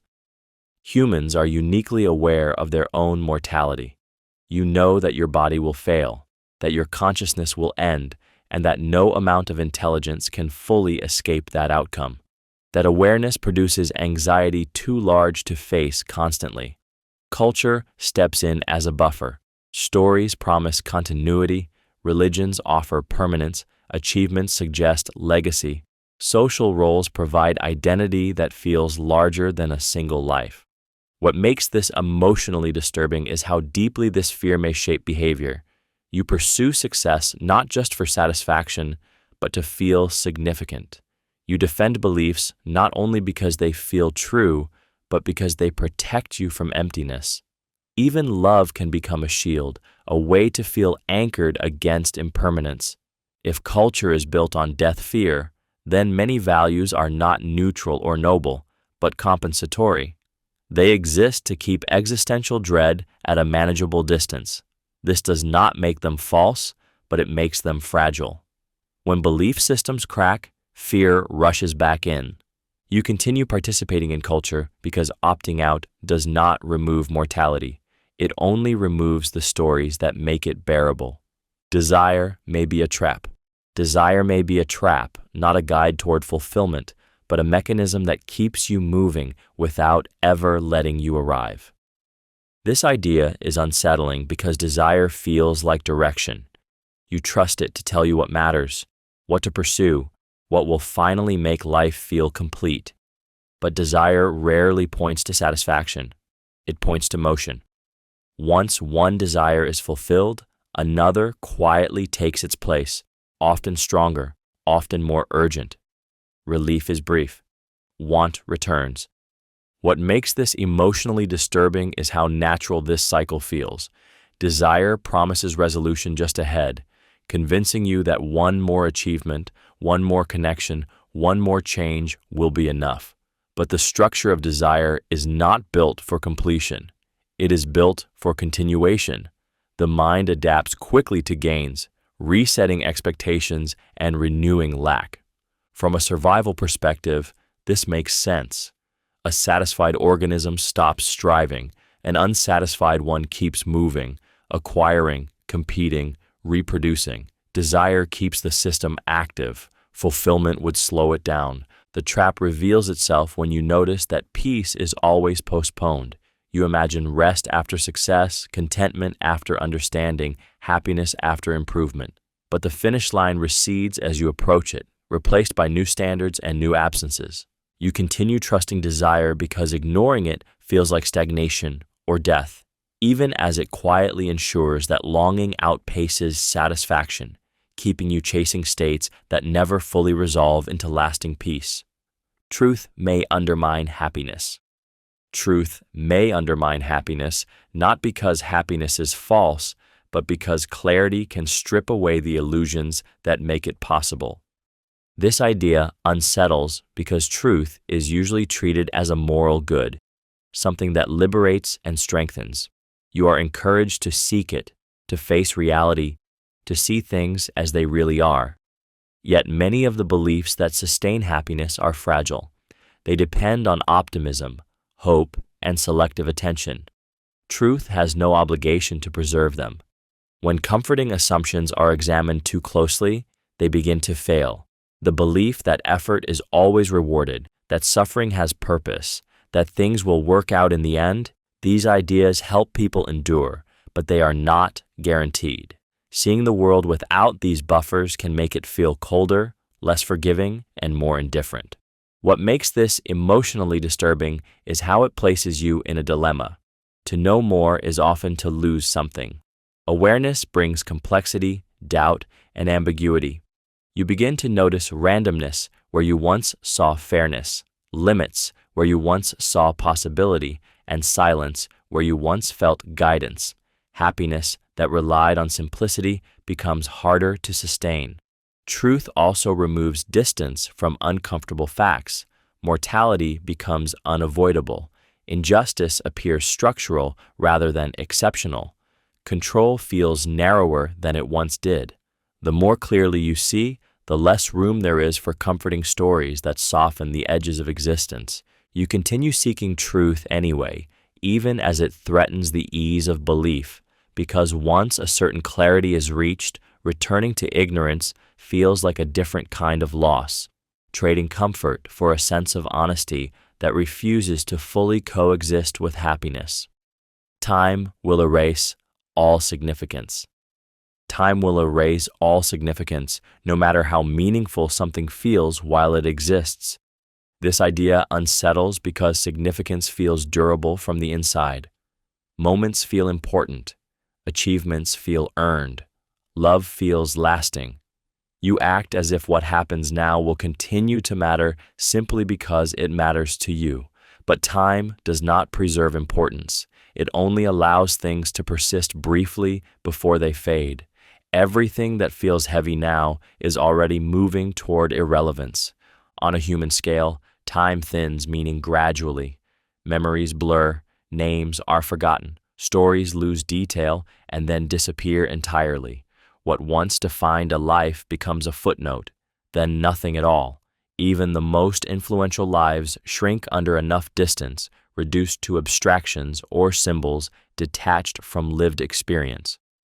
On a larger scale, the erosion becomes absolute. Civilizations vanish, languages die, entire cultures leave no trace. Given enough time, even planets erase themselves. The universe does not store meaning. It does not remember. It does not preserve what mattered. Significance exists only while someone is there to feel it. What makes this emotionally disturbing is how it reframes effort. You struggle, build, love, and sacrifice as if these actions accumulate into something permanent. Time quietly ensures they do not. Every value you hold is temporary, dependent on a narrow window of awareness that will eventually close. Yet you continue acting as if things matter. You assign importance. You care deeply, not because time will honor it, but because meaning does not wait for permanence. It flares briefly, fully aware of its disappearance, existing only in the fragile span where someone is there to feel that it matters at all. Why exist? May have no answer. Why exist? May have no answer. Not because the question is too difficult, but because nothing was ever meant to respond to it. This idea is unsettling because the question feels natural. You expect existence to justify itself the way actions do. When something happens, you look for a reason. When something matters, you assume it has a purpose. But existence may not follow those rules. There may be no intention behind it, no goal it is moving toward, no explanation waiting to be uncovered if you search hard enough. Purpose is something minds impose, not something reality provides. Reasons exist inside systems of meaning, and meaning requires a point of view. Before minds, there were no reasons. There were only events. Existence may simply be one of those events, unplanned, uninterested, and complete without explanation. What makes this emotionally disturbing is the silence that follows the question. You can ask why you act, why you care, why you suffer, but when you ask why anything exists at all, the universe does not respond. It does not reject the question. It ignores it. There is no hidden message, no final revelation, no deeper layer that resolves the unease. This leaves you in a strange position. You continue searching for meaning while knowing the ultimate question may be empty. You build purposes locally, temporarily, knowing they rest on nothing deeper than choice and circumstance. You exist not because there is an answer, but because existence happened. And that may be the only truth the question ever points to. Consciousness may be a temporary cosmic error. Consciousness may be a temporary cosmic error, a brief malfunction in an otherwise indifferent universe. This idea is unsettling because awareness feels profound, central, and meaningful. You experience thoughts, emotions, and self-reflection as something special, perhaps even purposeful, but the universe shows no clear need for consciousness. Most of reality functions perfectly without awareness, without suffering, without questioning itself.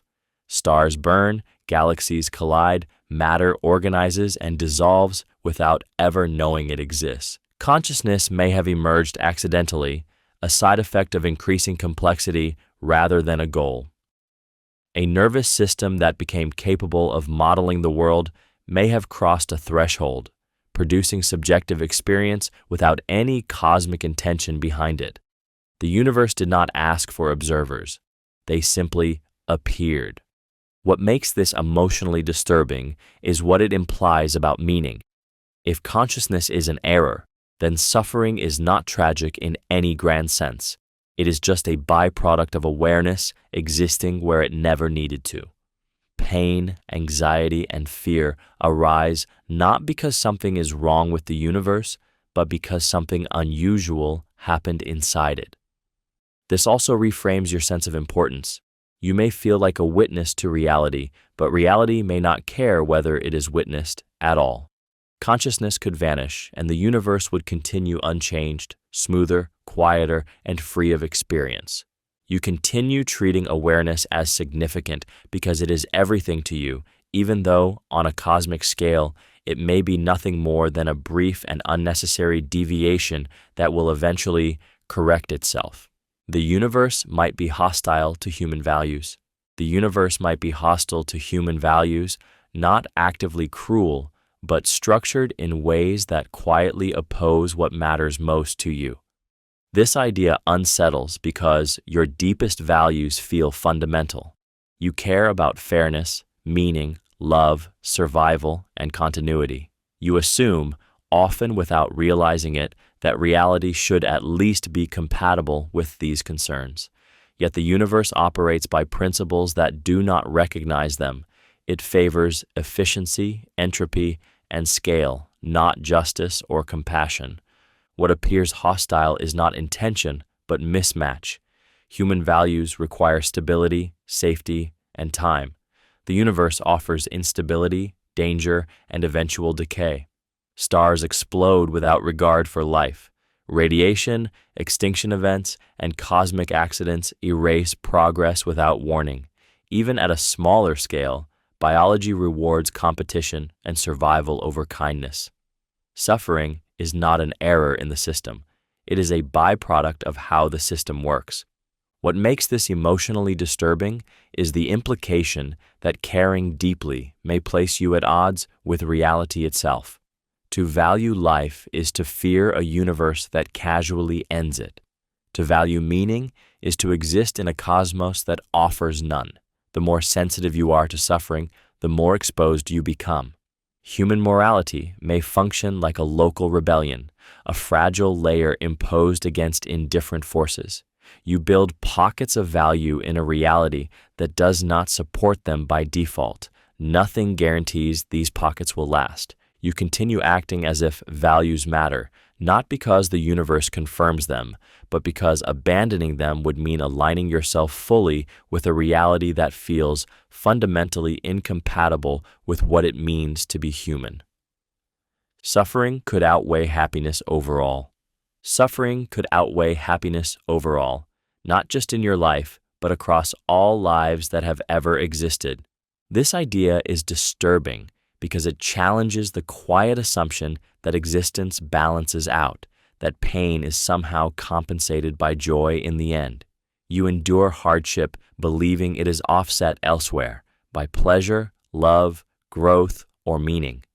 But when you step back and consider the scale of suffering, that balance begins to look uncertain. Pain is intense, immediate, and often prolonged. Hunger, fear, illness, loss, and anxiety shape most lives far more consistently than moments of deep happiness. Joy tends to be brief, fragile, and dependent on conditions that can collapse without warning. Suffering, by contrast, requires little to arise and much to prevent. It appears easily and lingers stubbornly.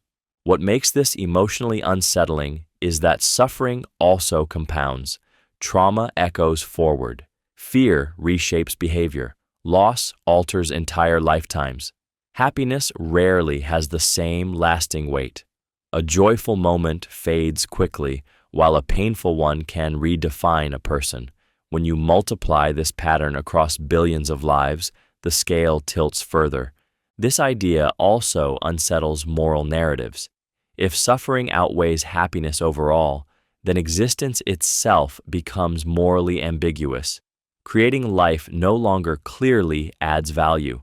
Progress no longer guarantees improvement. Endurance stops looking heroic and starts looking obligatory. Yet life continues producing desire, hope, and attachment regardless of the balance. You still seek happiness even if it is rarer. You still avoid pain even if it dominates, not because the equation is fair, but because suffering and happiness are felt locally, moment by moment, while the total never reveals itself clearly enough to stop you from living within it. Optimism may be a cognitive bias. Optimism may be a cognitive bias, not a clear-eyed assessment of reality, but a mental distortion designed to keep you moving. This idea is unsettling because optimism feels virtuous. You are taught that hope is strength, that positive thinking reflects wisdom or resilience. But psychology suggests optimism may function less as insight and more as protection. The mind filters information in ways that favor survival, not accuracy. You overestimate your control, underestimate risk, and believe the future will turn out better than evidence alone would justify. From an evolutionary perspective, pessimism can paralyze. A creature that accurately calculates every danger may hesitate until it starves. Optimism pushes action. It encourages risk, reproduction, persistence. You plan, strive, and endure because you believe things will improve even when history suggests otherwise. The belief itself becomes adaptive, regardless of whether it is true. What makes this emotionally disturbing is how invisible the bias is. Optimism does not announce itself as distortion. It feels like clarity. You interpret setbacks as temporary, failures as lessons, suffering as meaningful steps towards something better. But these interpretations may not reflect reality's structure. They may simply be the stories your mind tells to prevent despair. When optimism cracks through trauma, loss, or prolonged disappointment, the world does not suddenly become worse. It becomes sharper, more honest, less forgiving. You realize how much emotional stability depended on believing things would work out. You continue hoping not because you've proven hope rational, but because abandoning it makes existence heavier. Optimism may not reveal truth, but it keeps you functional, and that may be the only reason it exists at all. Pessimism might be closer to truth. Pessimism might be closer to truth, not because it feels good, but because it refuses to soften reality. This idea is unsettling because pessimism is often dismissed as weakness or negativity. You are encouraged to be optimistic, to expect improvement, to believe things will work out. But optimism filters experience through hope, selectively highlighting possibility while downplaying limitation, loss, and failure. Pessimism does the opposite. It pays attention to what persists, not what briefly improves. Suffering is reliable. Decline is common. Entropy never stops. Bodies age, systems break, relationships fracture, and every gain requires effort to maintain. Pessimism takes these patterns seriously instead of treating them as temporary obstacles on an upward path. It does not assume progress. It demands evidence. What makes this emotionally disturbing is how calm pessimism can be. It does not panic. It does not rage. It simply lowers expectations until they align with what is consistently observed. In doing so, it strips away comforting narratives that protect self-esteem and motivation. This does not mean pessimism eliminates hope entirely. It means hope becomes cautious, conditional, and limited. Joy becomes fragile but honest. Happiness becomes rare but less deceptive. You continue leaning toward optimism because pessimism threatens momentum and meaning. But beneath the discomfort, pessimism may feel closer to reality because it asks less of the world than the world has ever reliably given. Human dignity may lack any objective basis.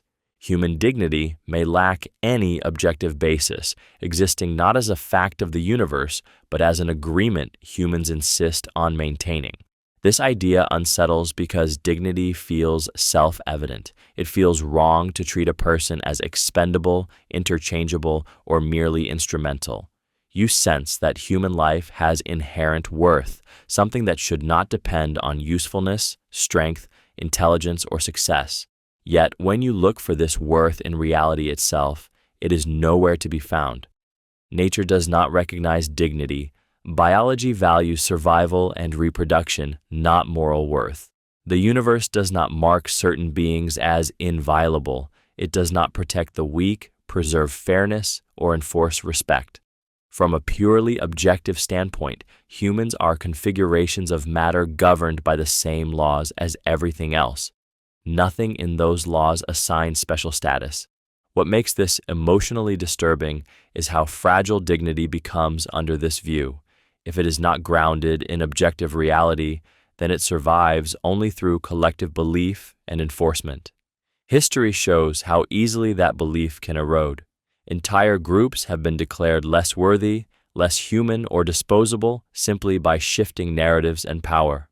Dignity then becomes something you must actively uphold, not something guaranteed. It exists only where people choose to see one another as more than resources or obstacles.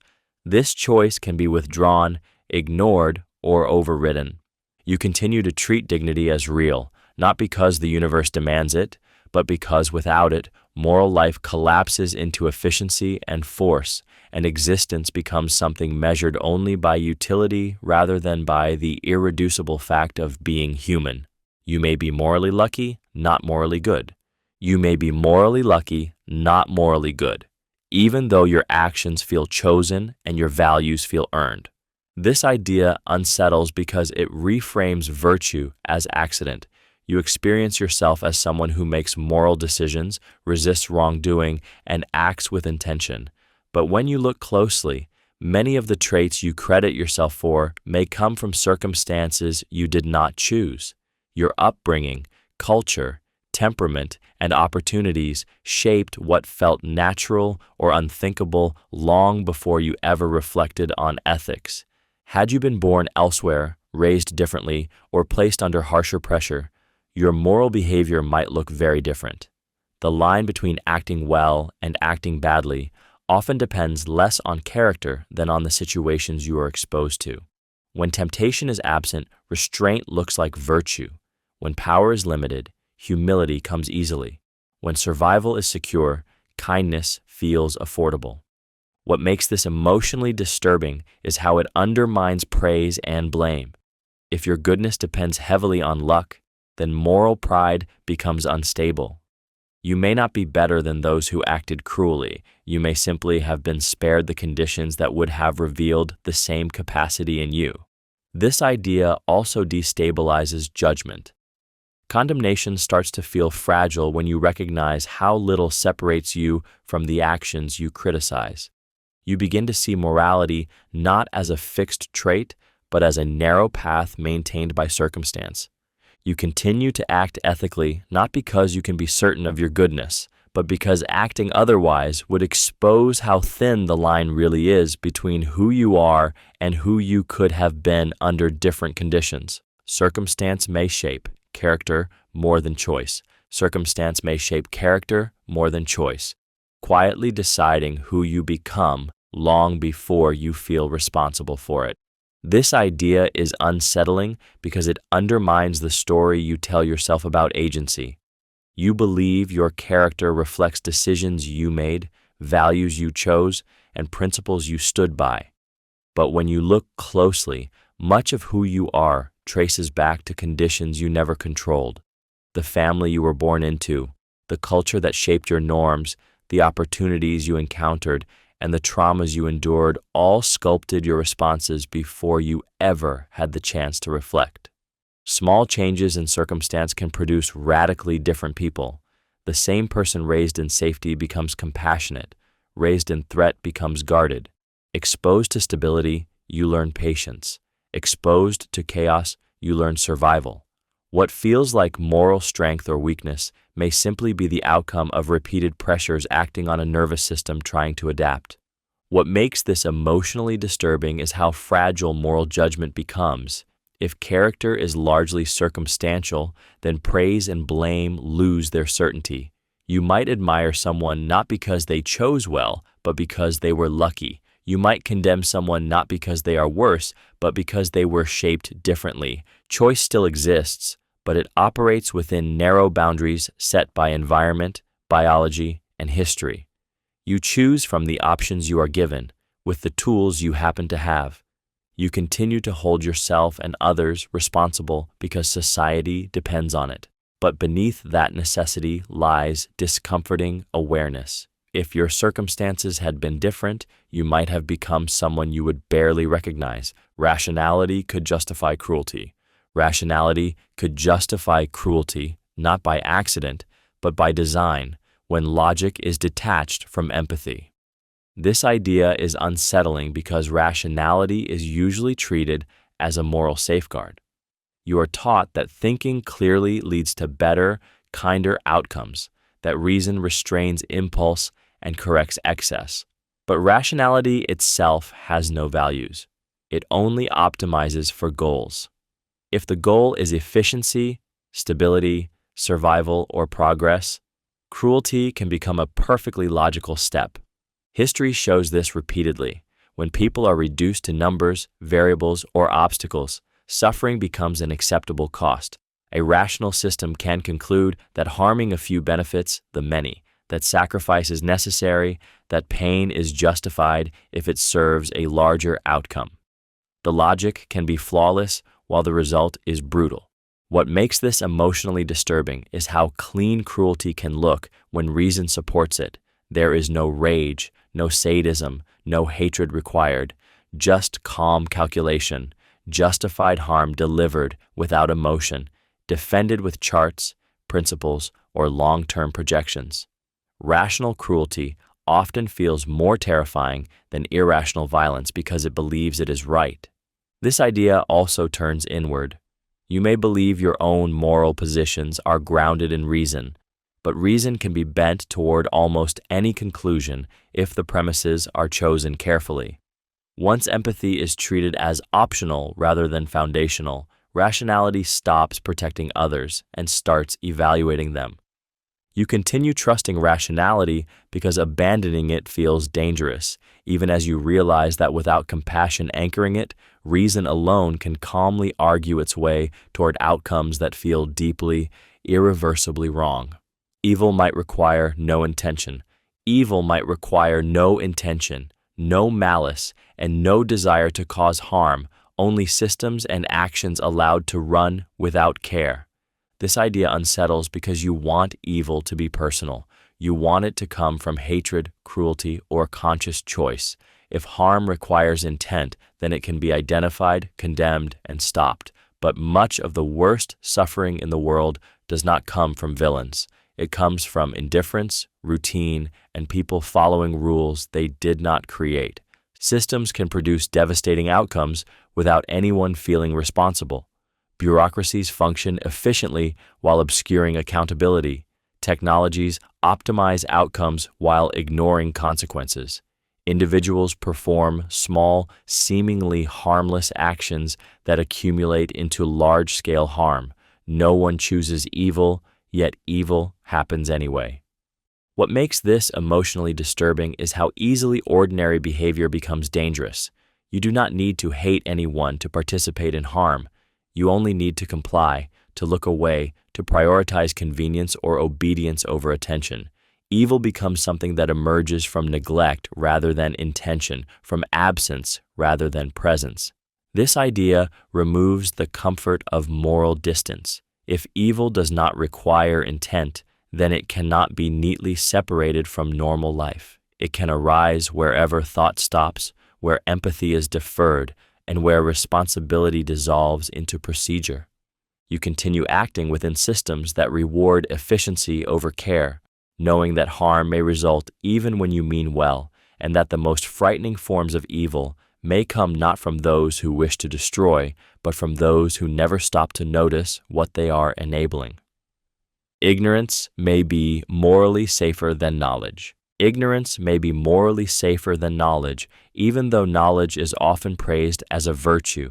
This idea unsettles because it suggests that knowing more does not necessarily make you better, only more responsible. When you are unaware, harm can occur without your involvement, but once you know, inaction becomes a choice.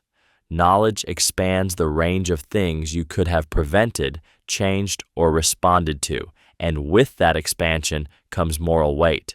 Awareness exposes you to suffering you cannot fix.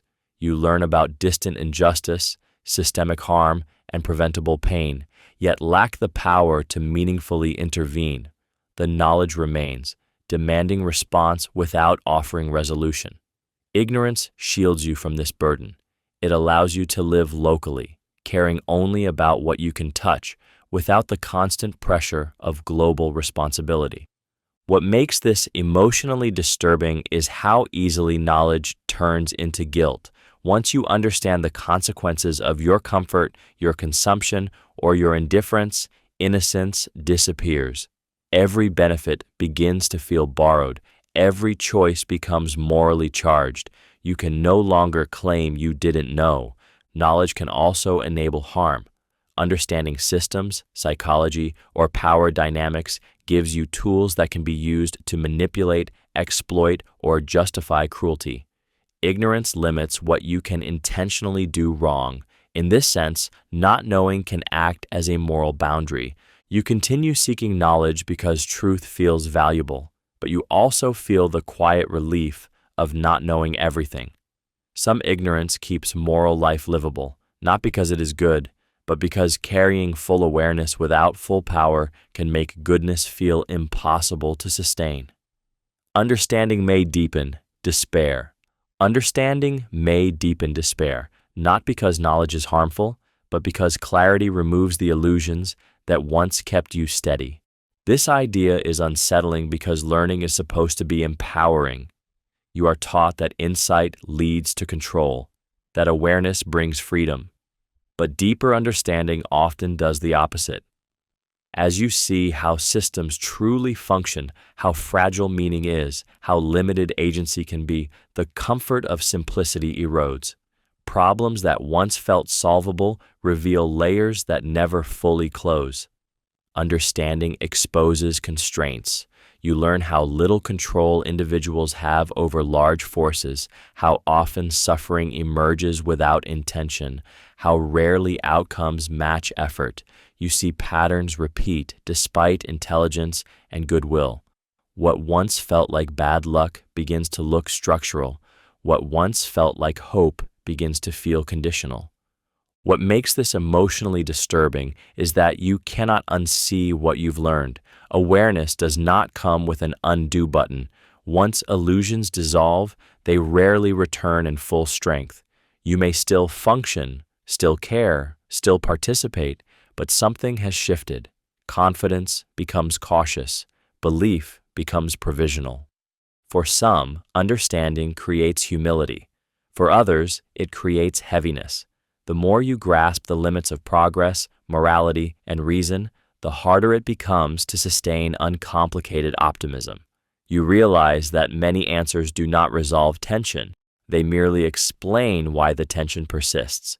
You continue seeking understanding because ignorance no longer satisfies you, but each layer of clarity brings you closer to truths that offer explanation without comfort, and awareness begins to feel less like illumination and more like exposure to a cold, unbuffered reality you now have to live inside. Empathy might be biologically limited. Empathy might be biologically limited, not because you don't care enough, but because your mind was never built to feel everything it encounters. This idea is unsettling because empathy feels like a moral achievement. You believe that if you try hard enough, you can understand anyone, feel their pain, and respond appropriately. But empathy is not infinite. It evolved under constraints. Human brains developed to care deeply about a small circle, family, tribe, familiar faces, not vast numbers of distant or abstract others. Your emotional system responds strongly to individual stories, but weakens as scale increases. One person's suffering can move you deeply. Thousands become statistics. Millions become noise. This isn't a personal failure, it's a structural limit. Your nervous system simply cannot generate equal concern for every mind it knows exists. What makes this emotionally disturbing is the gap between moral ideals and biological reality. You may believe all suffering matters equally, yet your emotions refuse to cooperate. You feel guilty for not feeling more, even though your brain cannot sustain that level of emotional engagement without collapsing into numbness or overload. This limitation shapes behavior in quiet ways. It allows distant harm to persist. It makes atrocities easier to ignore when they are far away, slow, or abstract. It also makes selective compassion feel natural, even when it conflicts with your values.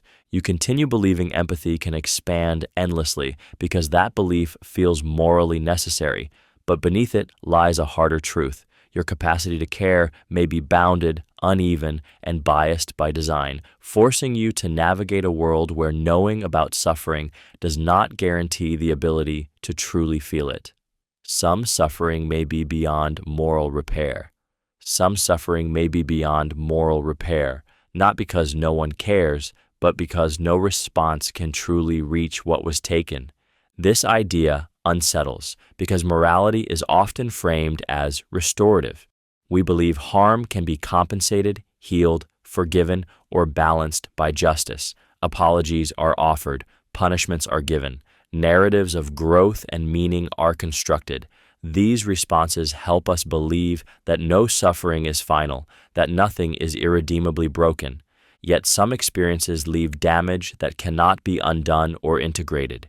Certain losses do not teach lessons. Certain traumas do not produce strength. They do not resolve into meaning or closure. They simply alter a person permanently, narrowing their world in ways that no later good can fully offset. What makes this emotionally disturbing is the collapse of moral symmetry. If some suffering cannot be repaired, then fairness fails at a fundamental level. No future happiness can retroactively justify what occurred. No explanation makes it acceptable. The harm remains untouched by moral accounting. This idea challenges comforting beliefs about justice and resilience. It suggests that the universe allows damage without obligation to make it right. The burden of repair falls entirely on those least able to carry it, while time moves on without acknowledgement. You continue to speak of healing and redemption, not because they always succeed, but because admitting the existence of irreparable suffering forces you to confront a reality where morality has limits and where some wounds exist without answers, balance, or resolution. Meaning may require illusions to survive. Meaning may require illusions to survive, not because reality is empty, but because reality without filtering can be unbearable. This idea unsettles because it suggests that meaning is not something discovered in the world, but something protected from it. The stories you tell yourself about purpose, fairness, destiny, and significance soften the raw edges of existence. When those stories weaken, meaning does not necessarily deepen.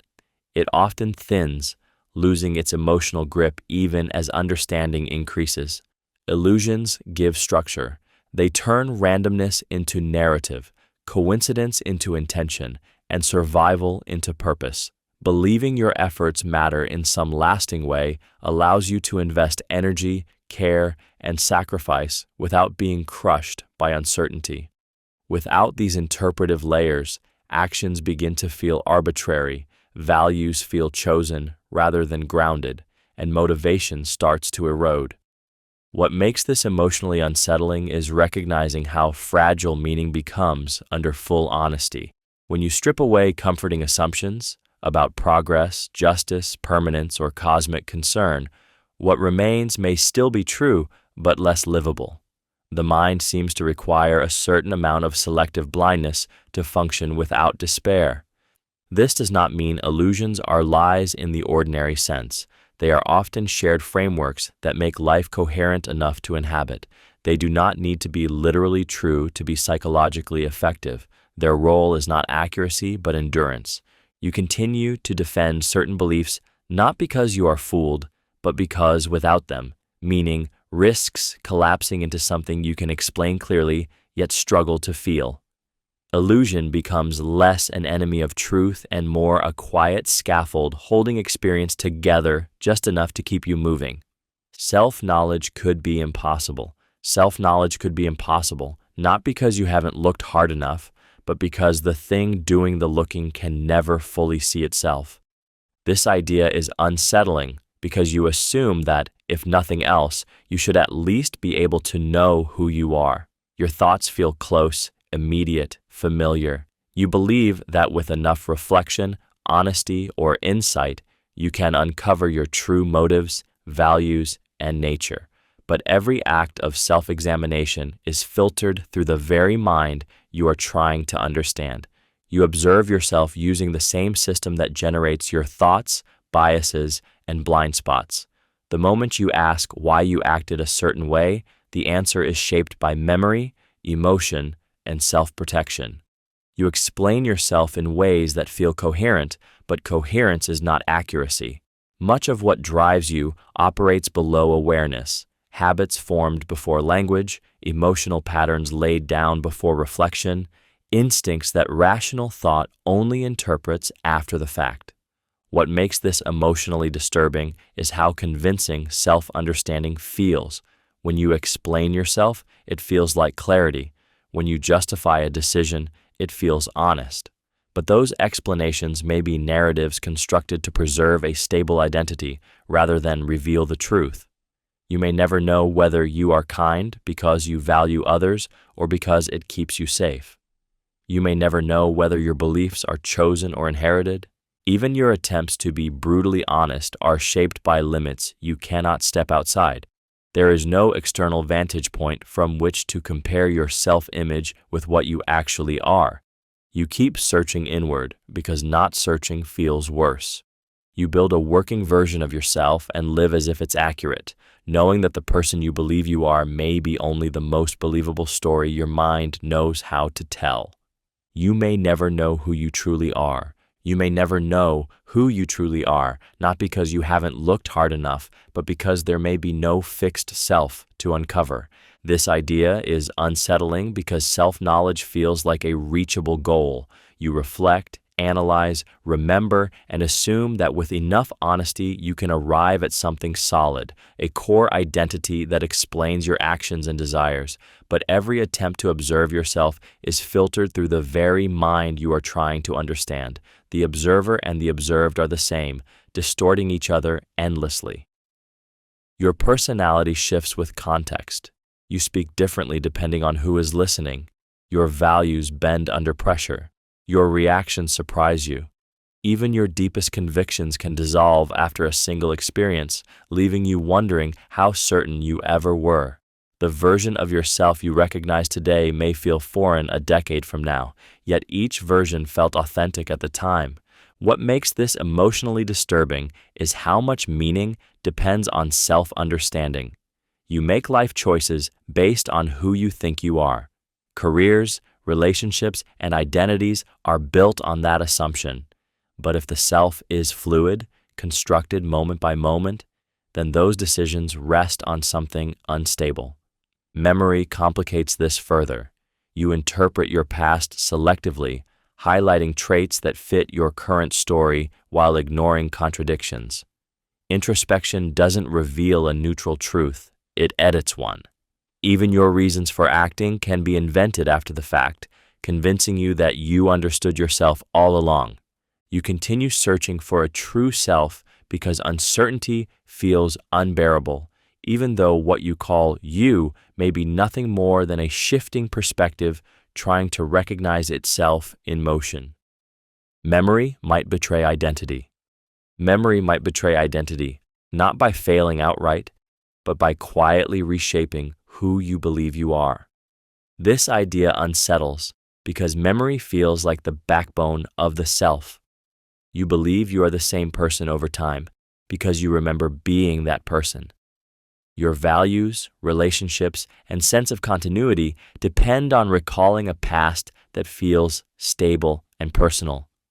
But memory does not simply preserve identity, it edits it. Memories are not stored intact. They are reconstructed each time they are recalled, influenced by current emotions, beliefs, and needs. Over time, details shift, emphasis changes, and entire events can be altered or lost. You may forget what once mattered deeply, or remember things that never happened in the way you believe. The self that memory presents to you may be a revision, not an original. What makes this emotionally disturbing is how subtle the betrayal is. You do not feel memory changing. The altered version feels just as authentic as the original. Confidence remains even as accuracy fades. You continue making decisions based on a personal history that may no longer reflect who you were or who you are becoming. If memory is unstable, then identity becomes unstable with it. You may believe you are consistent when you are not, loyal to values you have already abandoned or shaped by experiences that no longer exist as they once did. The self becomes a moving target narrated by a memory system that prioritizes coherence over truth. You continue trusting memory because without it, identity dissolves entirely, even as the possibility lingers that the story holding you together is quietly rewriting you from the inside. Thought may not reflect reality at all. Thought may not reflect reality at all, even though it feels like your primary way of accessing it. You trust thinking because it feels intimate and precise. Ideas appear clear, conclusions feel earned. When you reason, it seems as though your mind is mapping the world as it truly is. But thought does not arise to mirror reality. It arises to help you survive within it. What you experience as understanding may be a simplified internal model designed for usefulness, not accuracy. Your concepts break the world into categories that reality itself does not recognize. Objects, identities, causes, and meanings are imposed by the mind to make experience manageable. Thought trims complexity, ignores contradictions, and fills gaps automatically. What feels like insight may be a convenient fiction that allows you to act without being overwhelmed by detail. What makes this emotionally unsettling is the isolation it implies. If thought does not reflect reality, then you are always one step removed from what actually is. You never encounter the world directly, only interpretations shaped by biology, language, and habit. Even when you correct errors, you do so using the same flawed tool. This idea also destabilizes certainty. If thought is unreliable at its foundation, then confidence becomes suspicious. Strong beliefs may say more about psychological need than truth.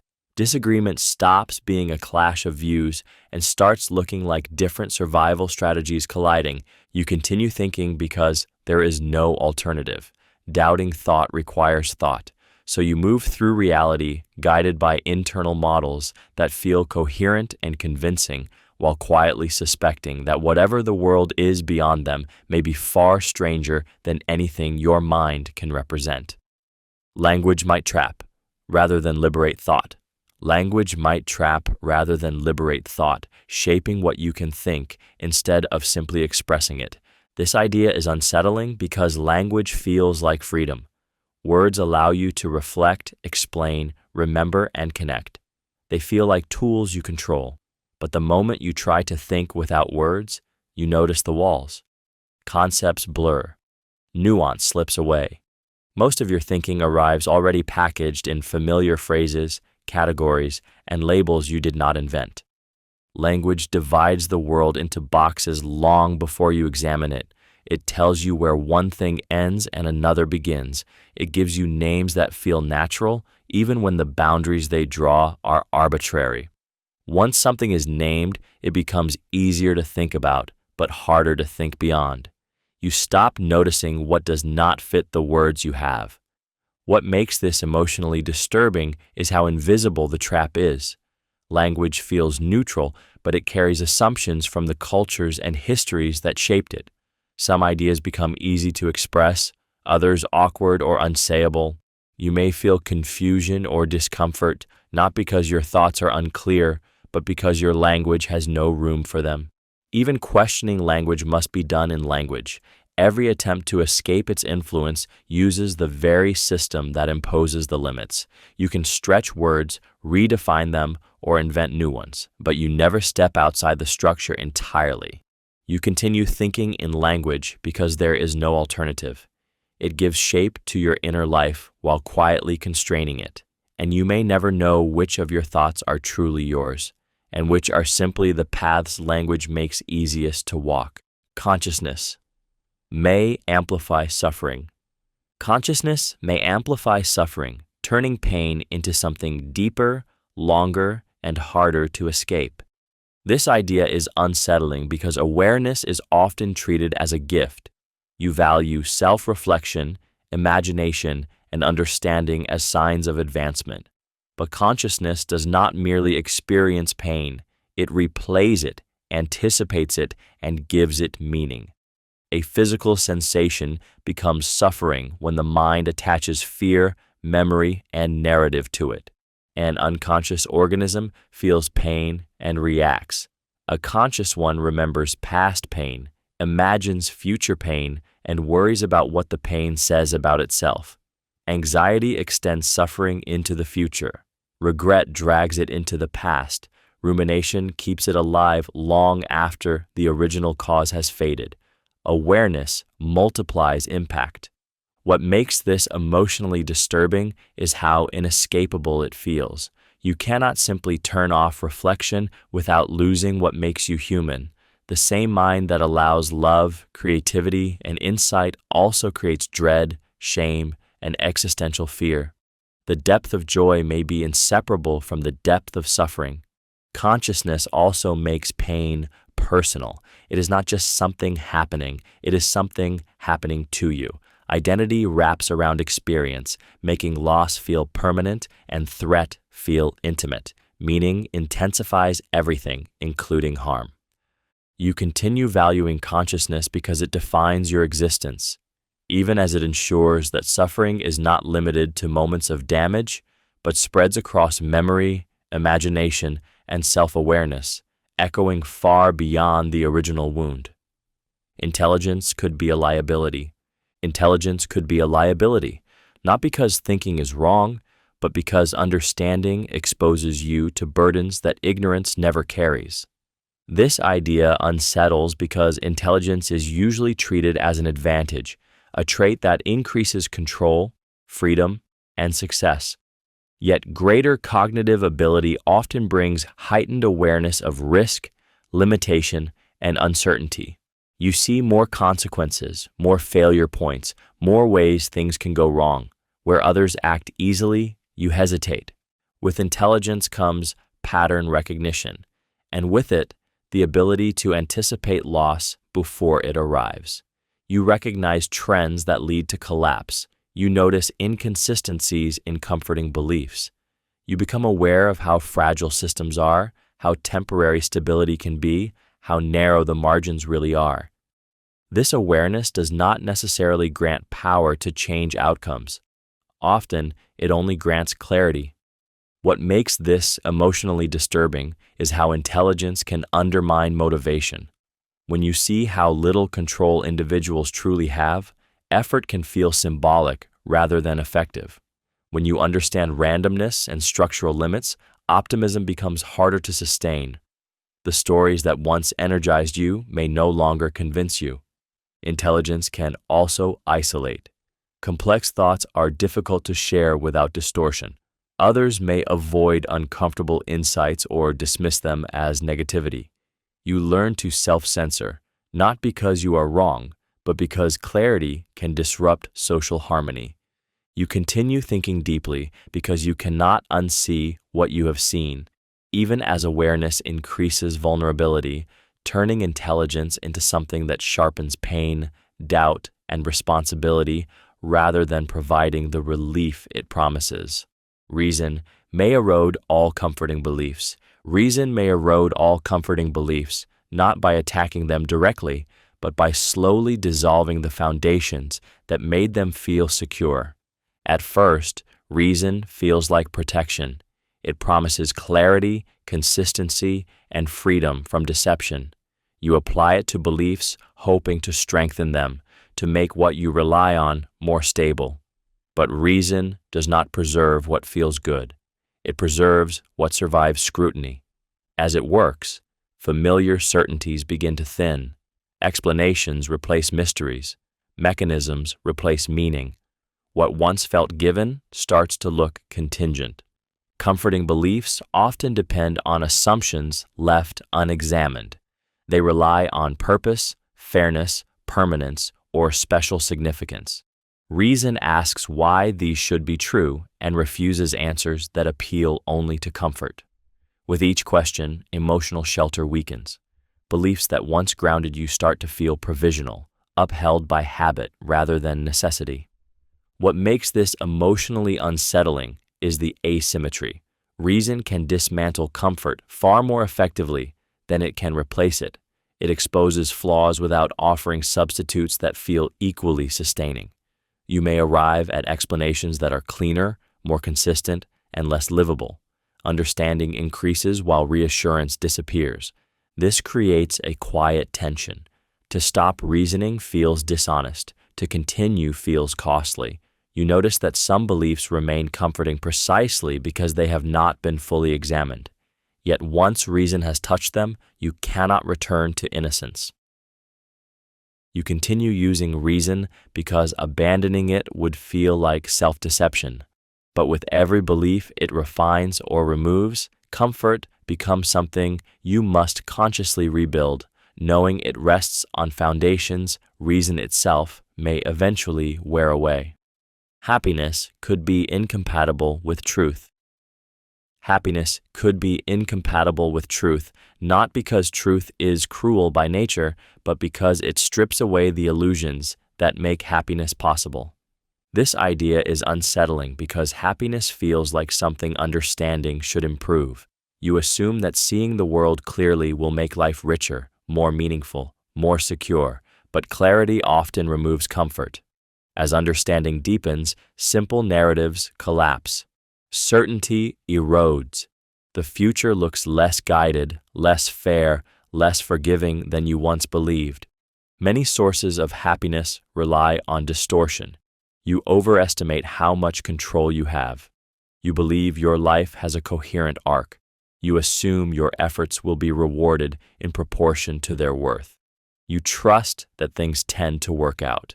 These beliefs are not logically guaranteed, yet they provide emotional stability.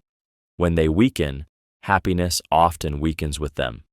What makes this emotionally disturbing is how insight can feel like loss. Learning can feel like subtraction rather than gain. The more you understand probability, impermanence, and randomness, the harder it becomes to sustain uncomplicated joy. You begin to see how fragile everything is, how easily meaning can dissolve, how little the universe owes you. This does not mean ignorance guarantees happiness, but it suggests that some level of illusion may be necessary. You may need softened edges, selective attention, and hopeful narratives to remain emotionally functional. You continue seeking truth anyway, even as it complicates your capacity for contentment. You learn not because it makes you happier, but because once you see something clearly, you cannot unsee it. And happiness, if it survives at all, must now exist without the protections it once relied on. Human progress may be temporary. Human progress may be temporary, a brief upward movement rather than a permanent direction. This idea is unsettling because progress feels like a promise.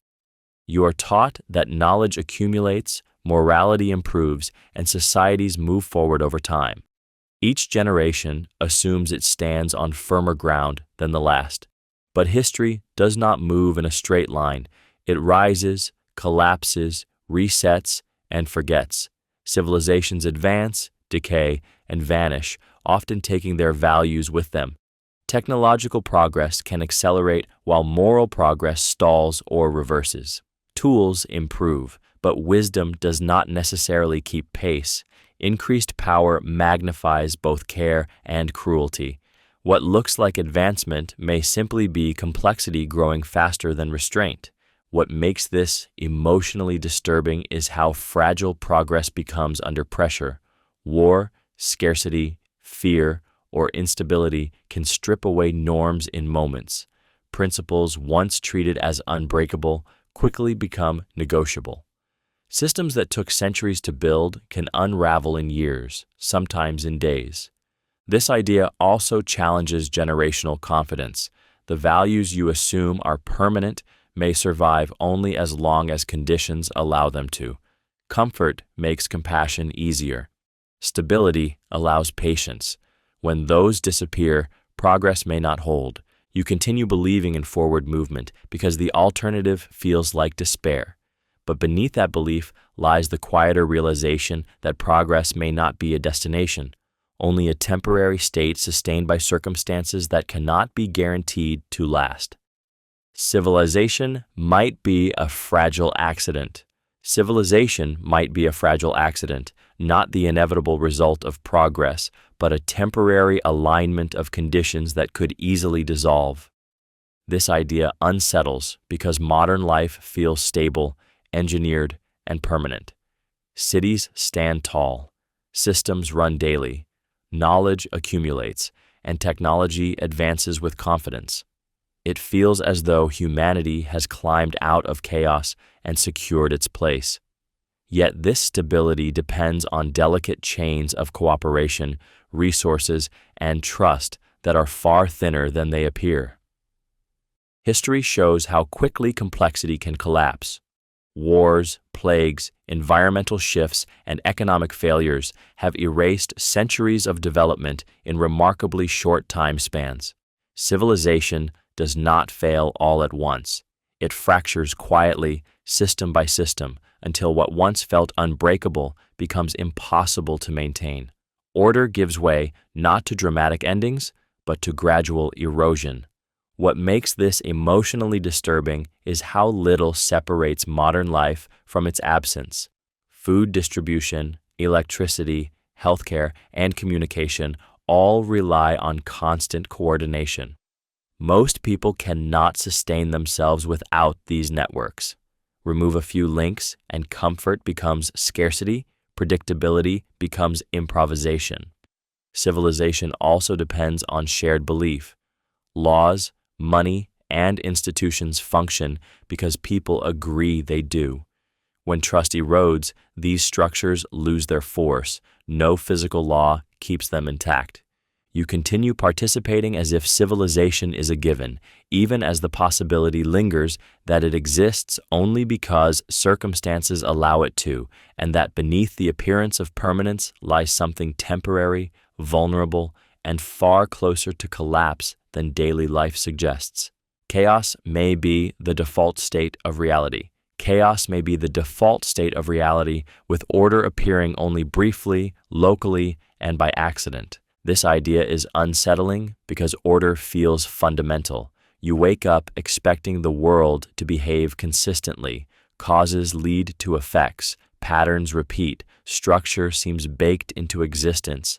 But when you look deeper, order begins to look fragile rather than essential.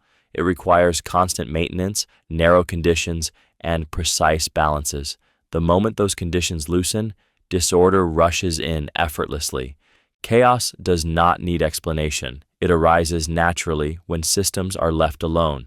Entropy increases, structures decay, patterns dissolve. Order, by contrast, looks like an exception, temporary islands of stability surrounded by a vast tendency toward breakdown. Even the laws that govern order appear statistical, not guaranteed, holding only because chaos averages out at scale. What makes this emotionally disturbing is how it reframes safety and meaning. If chaos is default, then stability is borrowed time. Relationships, institutions, identities, and even physical forms exist on the edge of collapse, held together by forces that could fail without warning. The calm you experience is not proof of security, only evidence that disruption has not arrived yet. This idea also weakens narratives of control. Planning, prediction, and mastery feel less powerful when you realize how much depends on fragile alignment. Effort does not guarantee outcome. Intelligence does not ensure stability. Order can vanish faster than it was built. You continue to act as if order will persist because you must. Living requires assuming continuity. But beneath that assumption is the quiet awareness that chaos does not need permission to return, and that everything you rely on exists not because disorder was defeated, but because it is briefly held at bay. Order could be a brief illusion. Order could be a brief illusion, a temporary pattern your mind mistakes for stability in a fundamentally chaotic reality. This idea is unsettling because order feels dependable. You expect cause to follow effect, systems to behave predictably, and structures to endure. Society, identity, routines, and even the laws of nature feel like they rest on something solid. But what you call order may simply be a momentary alignment of forces destined to unravel the way all patterns eventually do.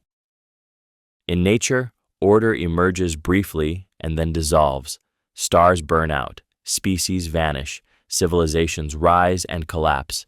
Even your own body is a fragile arrangement of processes constantly resisting decay. The appearance of stability is maintained through continuous effort, not permanence. Without constant input, everything drifts toward disorder. What makes this emotionally disturbing is how much meaning you attach to order. You plan your life around expectations of continuity. You invest in systems assuming they will last. You trust structures because they have held so far. But past persistence is not a guarantee of future stability. The universe does not promise upkeep. Order may exist only locally and temporarily, like a ripple in a larger, indifferent flow. The sense that things make sense may be something your mind imposes to stay oriented, not something reality maintains on its own. You continue to rely on order because you must. Living requires assumption of structure, but beneath that necessity lies a quiet awareness. What feels permanent may be balanced on conditions so specific that their collapse is not an exception, but an eventual certainty waiting its turn. You may never know if your life mattered. You may never know if your life mattered, not because it didn't, but because meaning leaves no final receipt. This idea is unsettling because you live as if significance will eventually reveal itself. You imagine that impact accumulates, that effort compounds, that somewhere there is a clear line connecting what you did to what changed. But most effects dissolve quietly. Actions ripple outward, collide with countless other causes, and fade into outcomes no single person can trace back to you. You may influence someone who influences someone else and never see the result. You may prevent harm without ever knowing what would have happened otherwise. You may fail in visible ways while succeeding invisibly, meaning does not announce itself. It does not guarantee witnesses. It rarely arrives with confirmation. What makes this emotionally disturbing is how deeply motivation depends on recognition, even subtle recognition. You want to know that your struggles counted, that your sacrifices weren't wasted, that your presence made a difference beyond your own experience. But the world does not offer reliable feedback at that scale. History forgets. Memory distorts. Outcomes outlive intentions. Even those remembered are remembered inaccurately. Lives are simplified into symbols. stripped of nuance, reduced to lessons or footnotes. Being remembered does not mean being understood. Being impactful does not mean being acknowledged. This uncertainty reaches inward. If you never know whether your life mattered, then meaning becomes something you cannot verify, only commit to. You act without guarantees. You care without proof. You invest yourself in outcomes that may never reflect back to you. You continue living as if your life matters because stopping would hollow experience itself. Even though the universe offers no final answer, no verdict, no moment where meaning steps forward and confirms that your existence truly counted. Legacy might be meaningless. Legacy might be meaningless, not because nothing you do matters now, but because time has no obligation to remember you. This idea unsettles because legacy is often treated as a way to outlast death. You are told that what you leave behind, your work, your influence, your name, can give your life lasting significance. The thought that something of you will persist offers comfort against impermanence. Yet when you widen the frame, that comfort begins to thin. Most lives are forgotten quickly. Names fade within generations. Achievements are absorbed, replaced, or erased. Even those remembered are often reduced to fragments, simplified narratives stripped of the person who actually lived. Memory does not preserve meaning. It distorts it, compresses it, or discards it entirely. Time is not a curator. It is an eroder. What makes this emotionally disturbing is how indifferent the process is. The effort you pour into being remembered does not increase the universe's capacity to care. History does not reward sincerity or sacrifice. It preserves what happens to align with power, accident, or usefulness. The vast majority of human experience vanishes without leaving a trace, not because it lacked value, but because nothing was required to keep it. Even lasting legacies decay. Civilizations collapse. Records are lost. Stars will eventually burn out. In a long enough timeline, remembrance itself becomes impossible. There is no final audience waiting to receive the sum of what you were. You continue to act, create, and care anyway, even as the idea lingers that meaning may not come from being remembered at all, and that legacy might be a story you tell yourself to soften the reality of disappearing completely. The future may invalidate all present values. The future may invalidate all present values, rendering what feels important now irrelevant, outdated, or incomprehensible later. This idea is unsettling because values feel timeless from the inside. You treat your moral convictions, ambitions, and ideals as if they point to something enduring. You sacrifice for them, defend them, and judge yourself through them. But history shows how easily values expire. What once felt obvious becomes embarrassing. What once felt noble becomes cruel. What once felt necessary becomes meaningless.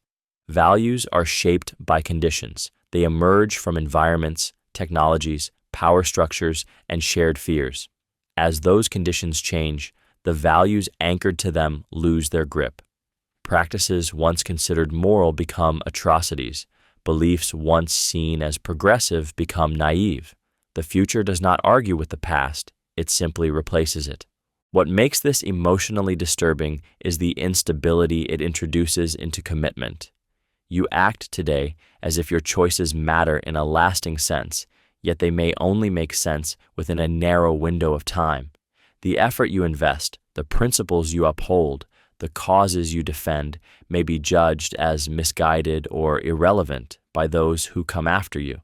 This idea also erodes moral confidence. If future perspectives can overturn present values, then certainty begins to feel fragile.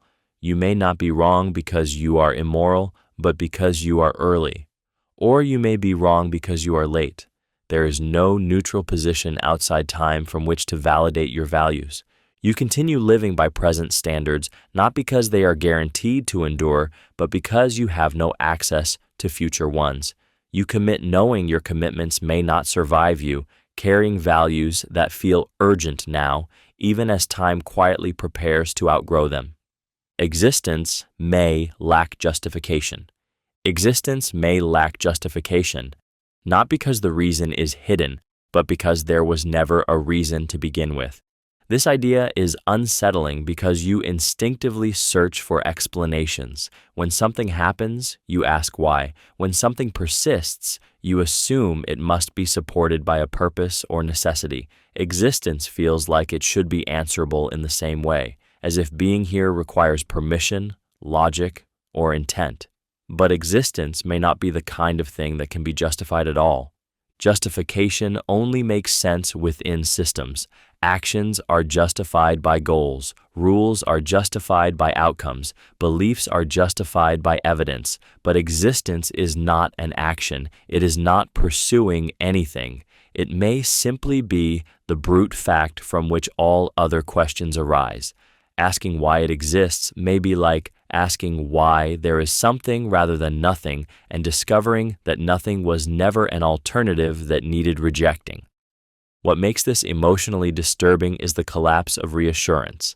If existence has no justification, then suffering is not part of a larger plan. Joy is not a reward. Meaning is not guaranteed. Things happen because they happen, not because they should. The universe does not owe coherence, fairness, or explanation to the beings inside it. This does not make life meaningless, but it makes meaning fragile. Any sense of purpose must be constructed locally, temporarily, without backing from reality itself. You exist without approval, without explanation, without a final reason standing underneath you.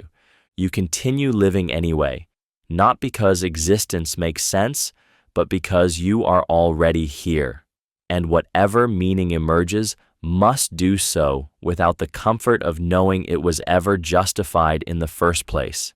Non-existence might not be worse.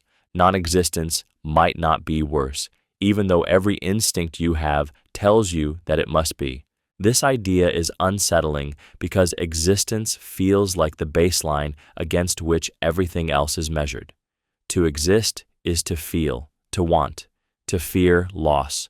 Non-existence is imagined as a deprivation, an absence of everything that matters. But deprivation only makes sense to someone who is already there to experience it. Where there is no awareness, there is no lack, no suffering, no longing for what could have been. You fear non-existence because you project consciousness into it. You imagine darkness, silence, loneliness. But those are experiences, and non-existence contains none. There is no observer left to miss joy, regret pain, or notice absence. From the inside, there is nothing to be worse off. What makes this emotionally disturbing is how it reframes suffering. Existence includes pain by default. Anxiety, loss, frustration, and fear are woven into awareness. Non-existence does not solve problems, but it does not experience them either. It does not improve things, but it does not harm them. It simply removes the field in which harm occurs. This idea destabilizes the assumption that life must always be preferable. It suggests that the value of existence depends entirely on experience, not on existence itself. Being alive is not automatically better. It is only better if what is felt outweighs what is endured. You continue clinging to existence because your mind is built to preserve itself, not to evaluate neutrality. But beneath that instinct lies a quiet possibility that the absence you fear may not be a loss at all, but simply the end of needing anything to be different. Death may not resolve anything. Death may not resolve anything, not because something follows it, but because resolution itself requires someone to receive it. This idea unsettles because death is often imagined as an answer, an end to pain, confusion, responsibility, or longing. Even when feared, it is framed as a closing chapter, a final punctuation mark that brings coherence to a life. Yet if death is the end of consciousness, there is no subject left to experience closure. Unfinished questions remain unfinished, not in some lingering way, but in a way that simply stops. Regret is not healed. Injustice is not balanced. Meaning is not confirmed or denied. Everything that demanded resolution loses its audience. The need for answers vanishes along with the one who needed them. What makes this emotionally disturbing is how it reframes struggle. Effort does not culminate in understanding. Suffering does not dissolve into clarity.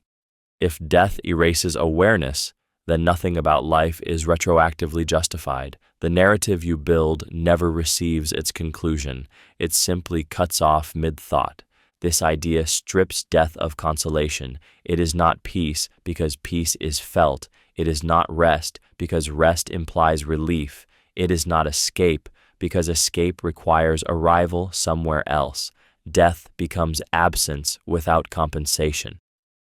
You continue living with unresolved questions, not because they will be answered later, but because this may be the only place they can exist at all, knowing that when awareness ends, the need for resolution disappears with it, leaving nothing behind to mark its absence. Consciousness could fade without notice. Consciousness could fade without notice, not with a clear ending, but with a quiet thinning that goes unrecognized from the inside. This idea is unsettling because awareness feels like an on-off state. You imagine consciousness as something you either have or lose, awake or gone. But there is no clear boundary you can observe. Attention drifts, clarity dulls, presence weakens. At no point is there a signal that says something essential has disappeared. Experience simply becomes narrower. You already see this in small ways. Moments pass that you do not remember. Conversations blur. Days compress into impressions rather than details. You are conscious, yet less vividly so. If awareness can dim gradually, then there may be no moment when you realize it is fading. You might not notice the loss of depth, only the absence of noticing itself. What makes this emotionally disturbing is the loss of control it implies. You assume you would know if something fundamental were slipping away. But consciousness cannot monitor its own disappearance. Any awareness of loss requires awareness to still be there. Once it thins beyond a certain point, there is no one left to register the change. This idea also reframes fear of death. The end may not arrive as a sharp break, but as a soft erasure of detail, significance, and self. Identity may dissolve not in a moment, but in degrees. You continue living as if awareness is stable because it feels that way now, but that stability may be an illusion sustained only while enough consciousness remains to believe in it, fading silently long before anyone could say it was gone. You might never be fully awake. You might never be fully awake, even in your most lucid moments, even when you feel most present. This idea is unsettling because wakefulness feels obvious. You draw a clean line between sleep and awareness, dreaming and reality. When your eyes are open and your thoughts feel coherent, you assume you are conscious in the fullest sense. But awareness may come in layers, and what you call being awake could be only one shallow level of a much deeper process you never access. Much of your life runs automatically. Habits execute without attention. Emotions arise before you understand them. Decisions form before you feel you've chosen. You notice yourself acting after the action has already begun. What feels like control may be observation. What feels like clarity may be narrative added after the fact. What makes this emotionally disturbing is the possibility that you are always partially asleep to your own motives. You may believe you know why you want what you want, why you fear what you fear, why you act as you do. But those explanations might be approximations layered over unconscious machinery. Even moments of insight may only reveal one more surface, not the source. Awakening, in this sense, has no clear endpoint. Each time you think you see clearly, you later realize how much you were missing. Perspective expands, but completion never arrives. There is always another blind spot, another assumption quietly steering perception. You continue striving for awareness because not striving feels dishonest. But the idea lingers. What if full wakefulness is impossible? What if being human means navigating reality through a permanent fog, mistaking temporary clarity for awakening and calling it consciousness because there is nothing else you can compare it to? Reality may be fundamentally unknowable. Reality may be fundamentally unknowable, not because you lack intelligence or effort, but because your mind may be structurally incapable of grasping what truly exists. This idea is unsettling because you trust knowledge as a path forward. You believe that with enough data, reasoning, and refinement, reality will eventually reveal itself. But every attempt to understand the world passes through human perception, human language, and human concepts, tools shaped by survival, not by truth. You do not encounter reality as it is. You encounter a version filtered into forms your mind can tolerate and use. Your senses compress vast complexity into manageable signals. Your brain organizes chaos into patterns, even when none are truly there. Your language divides the world into categories that feel solid but may not correspond to anything fundamental. What you call understanding may simply be internal consistency, not external accuracy. What makes this emotionally disturbing is the ceiling it places on certainty. Even your best theories could be metaphors mistaken for reality itself. You may improve predictions and control outcomes while remaining completely wrong about what the world actually is. The map gets more detailed, but you never touch the territory. This creates a quiet isolation. You are trapped inside representations, unable to step outside your own perspective to compare it against anything absolute. Questions about existence, meaning, and truth may not be unanswered because they are difficult, but because they are unanswerable by minds like yours. You continue seeking understanding because the alternative feels like surrender, even as the possibility remains that reality is not hidden just beyond reach, but permanently beyond comprehension, indifferent to whether it is ever truly known at all. Truth may exceed human capacity. Truth may exceed human capacity, not because it is hidden, but because the mind itself may be too limited to contain it. This idea unsettles because you are taught that understanding is a matter of effort. Learn enough, think deeply enough, and reality will eventually reveal itself. Yet every tool you use to grasp truth, language, logic, perception, mathematics, was shaped for survival, not for completeness. Your mind evolved to navigate a narrow slice of reality, not to comprehend existence in its entirety. There may be aspects of the universe that cannot be translated into human concepts at all.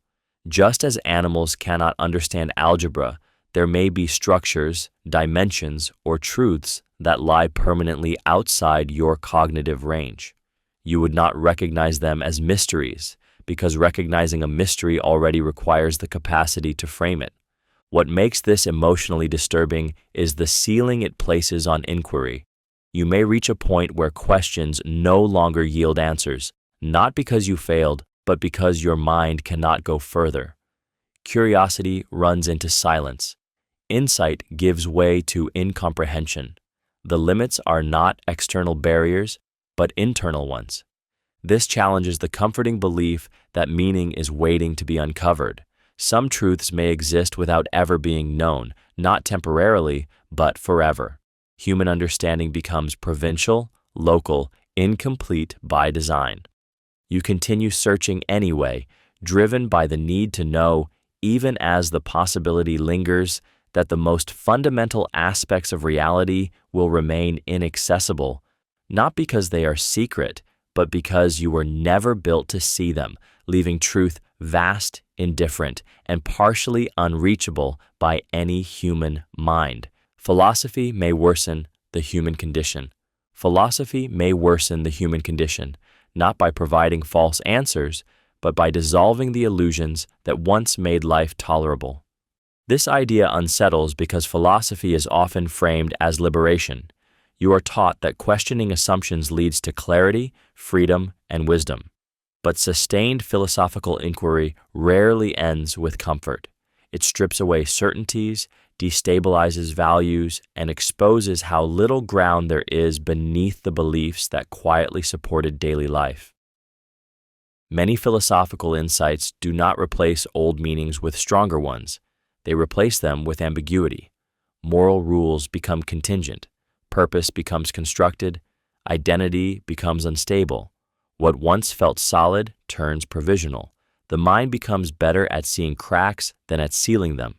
What makes this emotionally disturbing is that philosophy offers no guarantee of recovery.